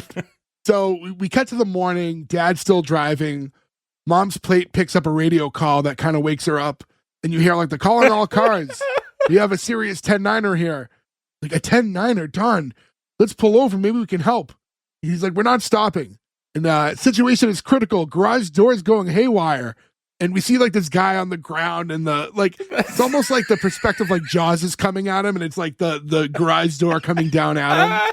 You thought that was funny? I thought this was stupid. I thought it was hilarious. I didn't like that for some reason. It was just like, This little it was piece of too menace. stupid. Yeah. Be on the lookout for a wacko with the remote control. And then you see like little Pete clicking the garage door remote in the back of the car, which apparently has crazy range. Right? Yeah, right. This is like when they used to sell like the universal remote. It's Yeah. boosted by the mother's head. Yeah, that might, maybe the plate is boosting it. This week, one of my garage door openers died, and I had to like figure out how to My get condolences. Yeah, it's a nightmare. But so like whatever, it's expensive, it's dumb. But like to get it was up when it died.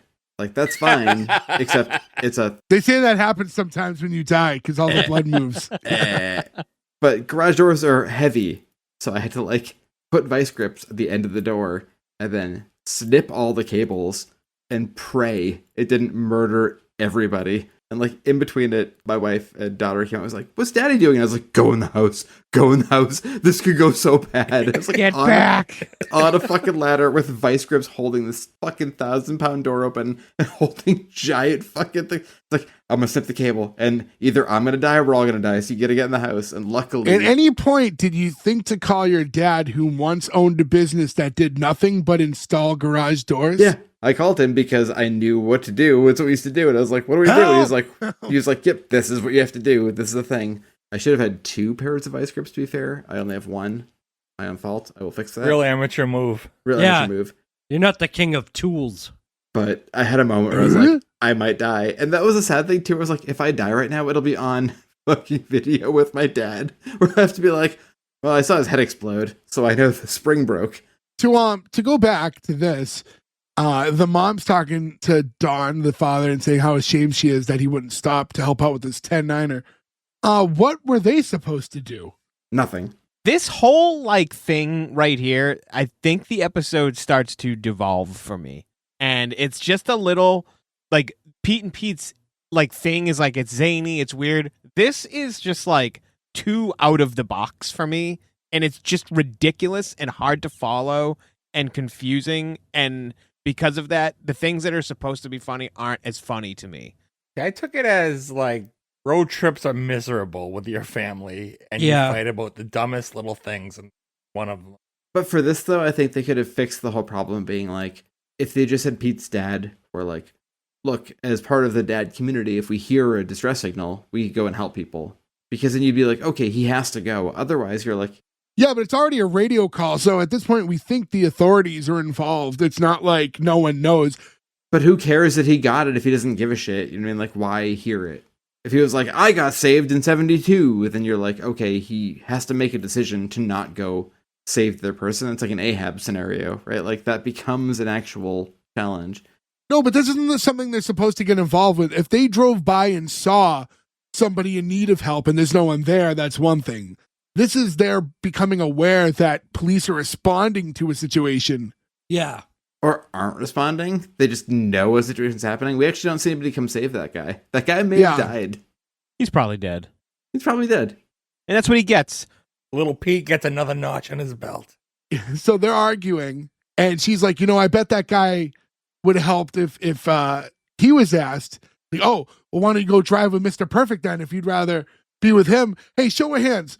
Who would rather be in that car? And like everyone raises their hands. Like, oh, well, go ahead, be my guest. He's right behind us. And we see them all pull up. and they're all driving like they're caught up to them. Now you figure like this guy like drove all night, didn't stop, like other than the pee break. That mom's pee break really ruined everything. He would have had quite the leg up on them. But now they're caught up. They pull up side by side, and they're all singing "Row, row, row your boat," and then like doing the whole thing, and they're harmonizing and doing the whole thing. And there's that part where it's just like you get to just the older daughter like looking at Big Pete through the window and singing just the "Life is but a dream," and his like they lock eyes, and he's again like the world stops when he sees her. This is what I was saying, though. The problem is we're like, you don't get enough of either of these characters to be like, I appreciate that Pete does break away, but like you saw a girl for like 10 seconds, man. Like, I don't know if it's believable. He's smitten. He thought he had a moment with her too when they got to talk for a little bit. But like the father hears them sing, he's like, hey, we've sung that song before. Like it's like an accomplishment to sing "Row, row, row your boat." And then the Mr. Perfect father in the other car goes, now in French. And then the family all starts singing "Je suis la jeune vie" and doing, they sing it in French. That's French they're speaking, and these children aren't French. They're American. I mean, good reference. Good pull. Can we find those VHS tapes, by the way? Can we all make it a point that we do an episode in French next year? You think we're all going to learn French from watching the Muzzy tapes? If we get Gordo the Muzzy just tapes, learned English. Now I'm learning Polish. They're asking his wife, how come your husband just keeps walking around telling everyone he's the poopy book man? why does he have dinosaur feet? No, not in this decade. You didn't bring your slippers? Back in the 70s, though. No, I didn't bring my slippers. No, but I did learn the word for fart and poop in Polish. Oh, good. I'm glad you're culturally bridging the gap. My 4-year-old niece apparently finds poop and farts funny. However, She's 4. Yeah, however, she does not like me because I'm some strange foreigner who only comes up to her, speaks a Because you're some foreign old language. man who's like, tell me about your poop. Pretty much, I was just like, bonk. Imagine being a 4-year-old girl and someone who looks like Gordo walks up and goes, poop, fart, poop, fart, poop, fart. A foreign man. How big was your last poop? Did you measure it? He's like, huh, bonk, bonk, bonk, bonk. You just said fart in Polish, Ferg. I know. You're basically a Grimm's fairy tale character. And poopa is poop. All right. So, anyways, the car starts pulling up past them now. The rival car. The father's freaking out and he's going, "What? Wait a minute! I'm going 55. He must be going at least 70. Yeah, Mr. Perfect over there breaking the law. Oh, how perfect is he now? So absolutely wonderful." He's going on, and the wife's like, "I never said he was perfect. It's been the dad the whole time. He's calling him perfect." He looks back at Big P. He's like, "What do you have to say for yourself?" He goes, "Life is but a dream." He's like, "Oh, is that so? Well, if you want to dream, you go in the back, the way back." Which, like, as a kid was like, isn't that where you wanted to hang out? Like in that back layer? Like, yeah, that was like the fun part. It was fun. That was a fun place to go, yeah. Get to stretch your legs. Which is now, like, super dangerous and illegal. I think it was super dangerous and illegal then, too. Yeah, I'm pretty sure it was. Oh, sure. I'm just saying, like, but, like, I guess we just were less afraid of cars flipping over or getting rear-ended. Yeah, I don't know. Yeah. We used to drink from the garden hose, right? I don't do that anymore. So the dad's like looking at little Pete now. Like, "How you doing, son?" He's like, "Let's dust him, Dad. Come on, crank it." And the dad's like, "Sorry, son. I drive clean. Always have. I thought that was funny for some We'll beat the family to the dam, but we'll do it the Wrigley way." But I'm like, wait, didn't this dude drive through multiple yards? And then he does again because he's like, we'll do it the Wrigley way. And he just turns right into people's personal property. But he does it doing the speed limit. That's the important part. This is also very much like a Christmas Vacation scenario, right? Like, this is a Griswold. Like, this is how they end up under an 18-wheeler. And stuck under the truck. Yeah. And now we're flashing forward a little bit because we're hearing Big Pete say through the narration, like, apparently the Wrigley way meant leaving the highway and getting hopelessly lost after losing 1 tire and 4 hubcaps. He said, while some of the king's subjects foraged for food, others began to rebel against his rule. And the mom's saying, like, you have to ask for directions. He's like, "We're not lost." Like, I know that's always been a trope with guys, like, they'll never ask for directions. And, like, I can be stubborn at times, but I always kind of felt like that was one male trope that did not fit me. Like, I will gladly ask for directions before driving around, not knowing where I am. I am so directionally deficient. It's crazy. I've always been bad with that stuff. And yeah, I've never had pride in that area. For all the things I'm stubborn about, being lost, like, I'm in a panic if I'm driving and I don't know where I'm going. Like, I don't want to tough it out until I figure it out. I legit have no car pride. It doesn't matter what I'm doing. Like, if some guy was like, "You're pumping your gas wrong," I'd be like, "Thank you, sir." Like, nothing about being in a car makes me feel like I'm stronger or better than any human being. I just don't trust people to give me accurate directions unless it's like a gas station person. I'm not going to ask a stranger. Even then, though, and Nick, I feel like you can agree to this. We lived in the same fucking town we grew up in. Someone's like, "How'd I get here?" Be like, the gas station. You're like, go left, I guess? Like, it's not like a thing you can just do. You know how to get there, but you don't know how to explain how to get there. Yeah, it's hard to just tell somebody how to get to some place. Everyone's pretty disheartened. Even when he hits a raccoon, little Pete isn't as excited for, roadkill bingo at this point. Also, a daytime raccoon is rare. Yeah, it could have been rabid. Yeah. Little Pete makes it known that he has to go to the bathroom again. They eventually pull over. This is when they pull up to... This is the J random house bathroom scenario. I don't think little Pete has the gentleman-like quality I have to just knock on a door. I bet little Pete just peed in their bushes.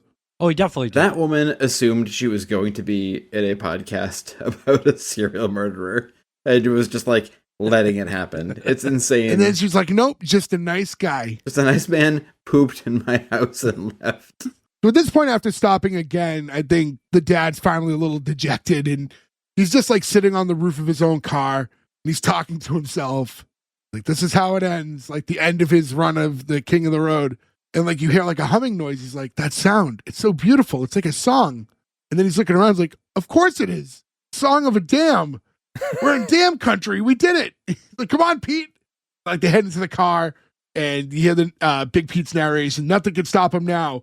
With this mighty elbow cutting through the breeze, the king was back on his throne, back where he belonged." And you see his elbow like sticking way out again. His confidence is back. But we learn later on that like houses who live under high tension wires, like just like brain problems, cancer problems, like we hear the sound of a beautiful high tension wire, like every day that little house. Oh, thanks, Debbie Downer. Like, I'm just saying. There's claims that's why the 49ers players keep getting injured is because they're near that power factory or something that's like right next to the stadium. Yeah, there's weirdly a crazy amount of evidence that supports that it's not good to be that close to him. Interesting. So they're driving now and he's feeling himself. He's like, "There's many pretenders out there, but there's only one." And that's when the King of the Road car pulls up again. And it's like, what does he want from us? I don't think it's about making good time anymore. Pulls out a gun and shoots everyone. He's a child annihilator. Just have the Spartacus scene with like cars are hitting each other. Yeah, well, this turns into an unspoken agreement now where it's down to the final competition, which is roof stack packing. And like you just get like, the other family like looking at him through the car, and then the guy gets like out of his window and climbs onto the roof while his wife holds the steering wheel, and they're passing him stuff to like stack a higher, thing on the top of the car. Can you imagine risking death for something this fucking stupid? Yeah. This is such a nostalgic scene, though. Like, Yeah. I remember this scene so vividly. It's crazy. Oh, for sure, yeah. He should have just like hit the car when he was up there and then ran him over when he fell off the roof. And that would have been the last for roadkill bingo. Yeah, there you go. Yeah. No bingo. Man. Imagine if there was like on the bingo sheet, you just see like with like one of the guys' faces like in cartoon form on it. 5-person family. We did it. So now, he's accepting the challenge. It's Pete, hand me the cooler. I'm going up, honey. Take the wheel. And this is when she's ride or die and goes, "Take him down, Dawn. Take him down hard." This is when she realizes he's not being crazy. This other guy really is trying to fuck with him. Yeah. Yeah. Well, no, up until the last interaction, there was no reason for anybody to believe that he was actually chasing. I agree. Well, I think it was like what we saw. There wasn't a lot on paper to like explain it, but the way you would like look at how he would always look at Dawn and have that like kind of shit-eating grin on his face at all times and that condescending look, I saw that as like that was the way Dawn was perceiving it, not the way it was actually happening. That's something I question often on this show. Is this the perception of these crazy characters? Like all the weird shit they see? Like, Tough call. It's hard too though, because you're like, what's the ultimate win? And you're like, well, I got to the Hoover Dam 2 minutes before you. Like, fuck, how fucking dare you? Like, it's such weird stakes that nobody gives a shit about.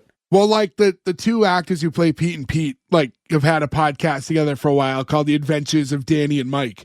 Like, they said on something once, like, if Artie is even real or is Artie just a figment of their imagination, like, they don't even know. You know what I mean? Like, is Artie like this actually real in the scope of the show? Or is it just like, again, his perception of like how he remembers childhood, you know? This show feels like, we've talked about before, but I think it's St. Elsewhere, the 80s show that's like, they went like 10 seasons about like this crazy hospital.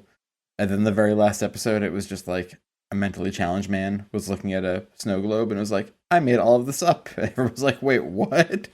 oh, spoiler alert! I was about to start spoilers. that show. I love the idea of either of you being like, I'm going to start watching St. fucking Elsewhere. Me and Nick were talking about it earlier today. Yeah, we were in our can't wait to watch St. Elsewhere chat, and now we can delete Son of that, a I guess. Nick, I don't mean to cut you out, but I feel like Ferg will only appreciate this. Do you know who the mentally challenged person was? Robert G. Durant from Darkman. Nice. He's like a mentally challenged custodian. You find out he was dreaming the whole TV show the whole time. Funny because he was on that movie. He was on that movie, Dark Asylum, where he was in a thing too. That's true, yeah. With Judd Nelson. Maybe it's all one connected universe. Cabin by the Lake also. So now we have this full-blown competition going on. Both dads are on the roofs of their cars and they're having everything from inside the car passed up to them now so they can stack the highest stack on their respective cars. You know how upset it makes me that the Wrigley dad keeps putting stuff on the bottom? I know you have to build a strong base, but no, you need to be building up. Yeah. The way it's being shot too, it's being shot like very classic TV. I almost got like old Batman show vibes at some point with like the angles and shots when you see the dad on the roof of the car. Like Sammy Davis Jr. should like poke out sideways from one of the cars and be like, what you doing, Batman? It gets to the point where, you know, they're going back and forth, and the final thing that they have in the Wrigley car is that, well, they call it Captain Zornon, but this is the Power Rangers figure. What year is this? 93, I want to say? 92. Yeah. Did Power Rangers debut yet? I think in the US, yeah. 'Cause I'm wondering if this is an actual like Sentai figure that they bought from Japan. Bandai made the figure. It was a Bandai figure, and it came out in 93. Okay. So both came out in 93. So it's a new figure, and I was kind of surprised that, like, we can't say what it is by name, but also, like, they did nothing to modify it. Like, they did, like, sometimes they'll, like, you know, scrape it a little bit or, like, change the face, you know, kind of mold it, customize it. This is just the exact figure. So, but they, you know, Captain Zornon, as they call it, but, you know, it's topping the very top. It's almost being used as, like a on the top of the Christmas tree type of ornament. Wait, Zornon or Zordon? Zornon. But I see what you're doing. And then, like, you get the rival family have this almost like a geisha figure that they put on top of their stack. And the dad gets back in the car and he's kind of dejected and he's like, look at that. Guys like that, they always win. It's like, you tried, Don. Don't worry. You're still a king to me. Thanks, babe. At least we tried. At least we're legends for a while. He's like, right, son? And, like, you kind of feel like you feel bad for him in this moment, right? Because, like I said, this was like the one thing that he had, right? Whether it was stupid or not, but like, I did really feel him. bad for him when he was like dejected when he was when he's he like looking at his son and just wants the reassurance, like, you know, for a minute I had it, right? Because, like, it's almost like, as insignificant as it was, maybe that was something that their kids might have looked up to him for, you know, whether or not they hated the trips. I wish they didn't have that one scene where he judged the other family. It made me harder. The other family that didn't stack quite as well earlier in the episode. It made it a little harder for me to feel bad for him when someone was better than him. Right. I could see that. A bit of a villain, yeah. So when you get like the look of, you see the dad's eyes through the rear view looking at Big Pete, and like you see that kind of sadness, and that's when Big Pete's like, you know what? And like, this is when he suddenly realized the importance of like what it meant to be family. And he's like, you know what? I'll probably never see her again, but I knew I'd never forget her face, especially after what I did next. And he just turns to her and you just see him mouth the word sorry through the window. And he takes his shirt off and throws it at his dad. and she just like looks disgusted and turns away. Ew, freckles. He's so pale. I love the idea that she's just repulsed by him naked. So the father's like, "What are you doing?" He's like, "We're Wrigley's, Dad. We got to do this the Wrigley way." And it's explained like, we had nothing left but the clothes on our backs, but, you know, I had an idea. He goes, "We're not perfect, Dad. We're just us." And then Little P goes, "We're mutants." And like starts ripping all his clothes off. The 7-year-old with a tattoo is like, "We're mutants. Here's my cock." You're like, okay, I guess we're going for it. Whoa. You always could have taken that one extra step. Is that not what's happening right now? I'm sorry. So the dad looks over one more time at the other family, and you have that couple like kind of looking at him with that condescending look again. Because you're right, we're Wrigley's. At that moment, they all just tossed all their clothes on top of the stack they had, which gave them just enough leverage to be the tallest stack, which gave them the win. And then it shows like it cuts to like now that he's officially won. Apparently, this unspoken competition also had an unspoken prize on the line, because now they're exchanging license plates, which is definitely not legal. Very, very legal. This is like every true crime documentary. It's like they stole license plates and kept changing them. You can't just take someone's license plate and be like, "No, I won it in a naked family competition." The cops are not going to be stoked on that. Yeah. He said the perfect dad wouldn't even look at him when they exchanged, but it might have been because he was ashamed or because his dad was completely buck naked. It's just their shoes would have been enough. Yeah. Yeah, that's funny too. Like, for a great point, he takes off a pair of, he has Jordans too, right? Like, which now would be worth so much money, like 1992 Jordans. But there's only one shoe sticking up, where it's like, you could have maybe doubled the shoes, and everyone could have kept their clothes on. And I got to say this as well. I love that the family came together. There is no thing in this world that would ever let me allow myself to do a naked activity with my parents. Nope. Never. Especially like your mom. Like, you can't, like, Mom, you don't have to take your clothes off. The three of us, that's just enough clothes to get the win. We don't need naked mom in the car. Also, everyone here wears underwear. How much cotton do you think is involved in a pair of underwear? Not that much. Everyone? You know what I mean? Like, does anybody here not wear underwear? Ferg. Wait a minute. Did I not know this? Ferg, are you a no underwear man? I'm wearing underwear. Ready? Listen. That was my underwear. Oh, wow, that boy must have underwear on. I didn't know this was a possible thing for you. Sometimes you get a free ball.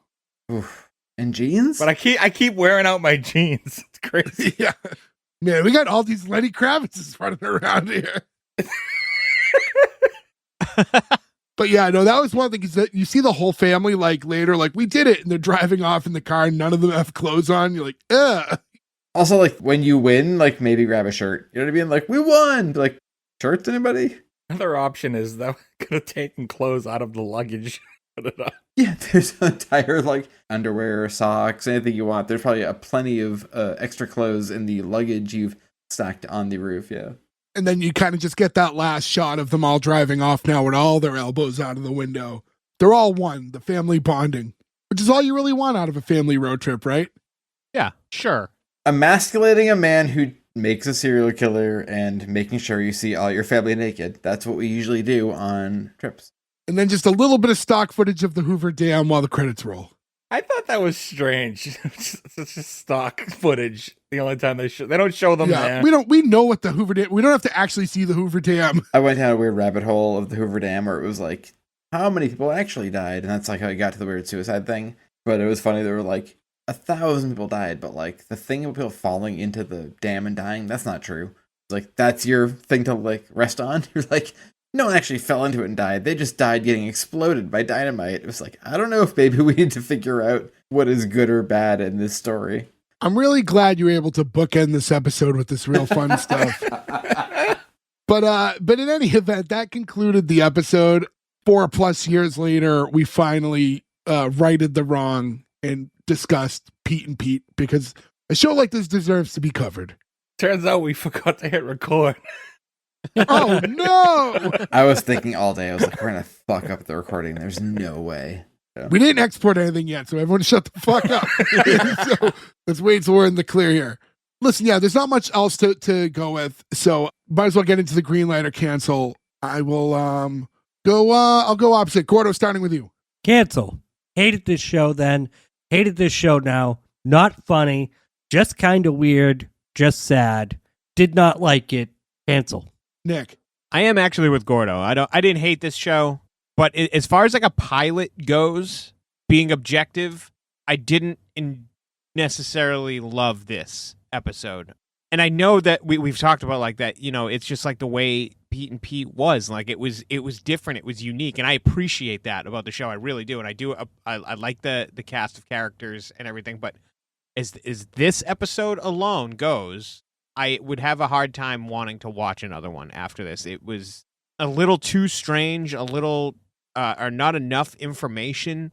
The show's called Pete and Pete, and you hardly got Pete and Pete in it. You got more older Pete than younger Pete, almost no younger Pete, honestly. And it was just really about the dad, which we kind of touched on in the beginning of the episode too. But again, I don't hate the show. It's not a rock solid cancel. But if we're being objective like we're supposed to, this episode didn't do it for me, so it's a cancel. Berg. I guess I'll be the first green light here, huh? Yeah, there's no way I could fairly do this, like you said. It's a green light based on nostalgia. I feel like it was the perfect way to start the show. You got to know the four main characters, the four mainstays of the show. You got to know older Pete's a little more poetic and all that. Little Pete is crazy. The dad is a typical TV dad. The latest one is the mom with her plate in her head, but you don't get that yet. It made you want to see what other crazy misadventures they go on. If just a simple road trip is this wild for them, what's going to happen in the future? And that was the beauty of Pete and Pete, is the most simple things became this wild adventure. So it gets a green light from me. I had a lot of fun rewatching this for like a third time now. Yeah, solid green light. Joe. I agree with Ferg. It's a green light. I think there are some weird things where, like, I feel like this episode should be called Pete and Dad. I think that makes more sense to how this plays out. But looking back on sort of our lives, I feel like this was a primer for the good sitcoms we got after. Like, I feel like watching Seinfeld makes more sense to me as a kid after watching this. Like, it was a show to primer you into being like, this is like a weird sitcom with a bunch of characters, bunch of weird fucking shit, and like it's not surprising that Toby Huss has one of like maybe the biggest Seinfeld episodes of all time. I think because of that, I can't not give it a green light, because it's such a I enjoy this episode anyway, but I think it's funny, I think it's weird, it's interesting, but I think it is a way to give our generation, hey look, there's gonna be weird shows you're gonna like too. They're gonna be not ABC comedies, right? Like they're gonna be weird and funny and with weird characters, and like just go for the ride. So for that, green light. Yeah, honestly, I didn't think I'd be in a tiebreaker situation. I said it early in the episode. I honestly can't take my childhood nostalgia away from this show. There's something about this intro song that like it just in my soul, it just takes me back to being a kid. And I loved Pete and Pete when I was younger. It's funny. I look at this too because I've said before, we've graded a lot of these shows and we're like, what would kids like this show today? Or what if they revamped it? This is a show that like, I sometimes like, oh, it'd be fun to watch this with my niece. My niece would never fucking watch this show. There's no chance in hell she would ever sit through an episode of this show. But like the tone of it's too slow. But I loved it as a kid and I loved rewatching it. And yeah, I thought we got enough family dynamic. It's not, we get a little bit of wacky stuff. It doesn't get quite as weird as some of the other episodes do. There's a lot of fun stuff that we don't really get. We get just like a little speckle of a taste of Artie in here. Like, but I had fun watching it. It's dry, it's slow, but it still worked. And it's getting a green light for me. Before I even get into my whole closing thing that I normally do at this point, I just want to say one last time, this again for our 5th anniversary and just being honest and with these guys, it's really crazy to think that we've been doing this for 5 years, and there have been moments where I've wanted to murder all of you over things with this show, and I've legit ruined my finger falling asleep editing and crashing onto the floor. My finger is forever fucked up, but this has been very rewarding doing this as long as we have. we've set a promise to ourselves and to everyone listening that we'd have a new episode every week. We have yet at this point, 5 years in, to miss that deadline, no matter how tricky it's gotten sometimes. I just want to thank all of you guys for listening, and to get into the actual exit of the episode, congratulations to Pete and Pete. You see the green light. I want to thank all you guys for listening. Continue to listen. Please hit us up. Follow us on our social medias, S1E1pod.com. Again, rate, review, subscribe. That just helps us out. And then talk to us. Let us know shows you want us to cover. Love interacting with you guys. Super appreciate all the support we've gotten over the last 5 years. It does truly mean a lot to us. It's why we keep doing this. If we were putting these things out into the world and no one was responding, it would really be tough to motivate yourself to keep doing it. So we appreciate all of you. Thank you guys for listening. We'll catch you again next week with another new episode. Until then, thank you. Goodbye. I think we got the best 5 years of Michael Jackson. No.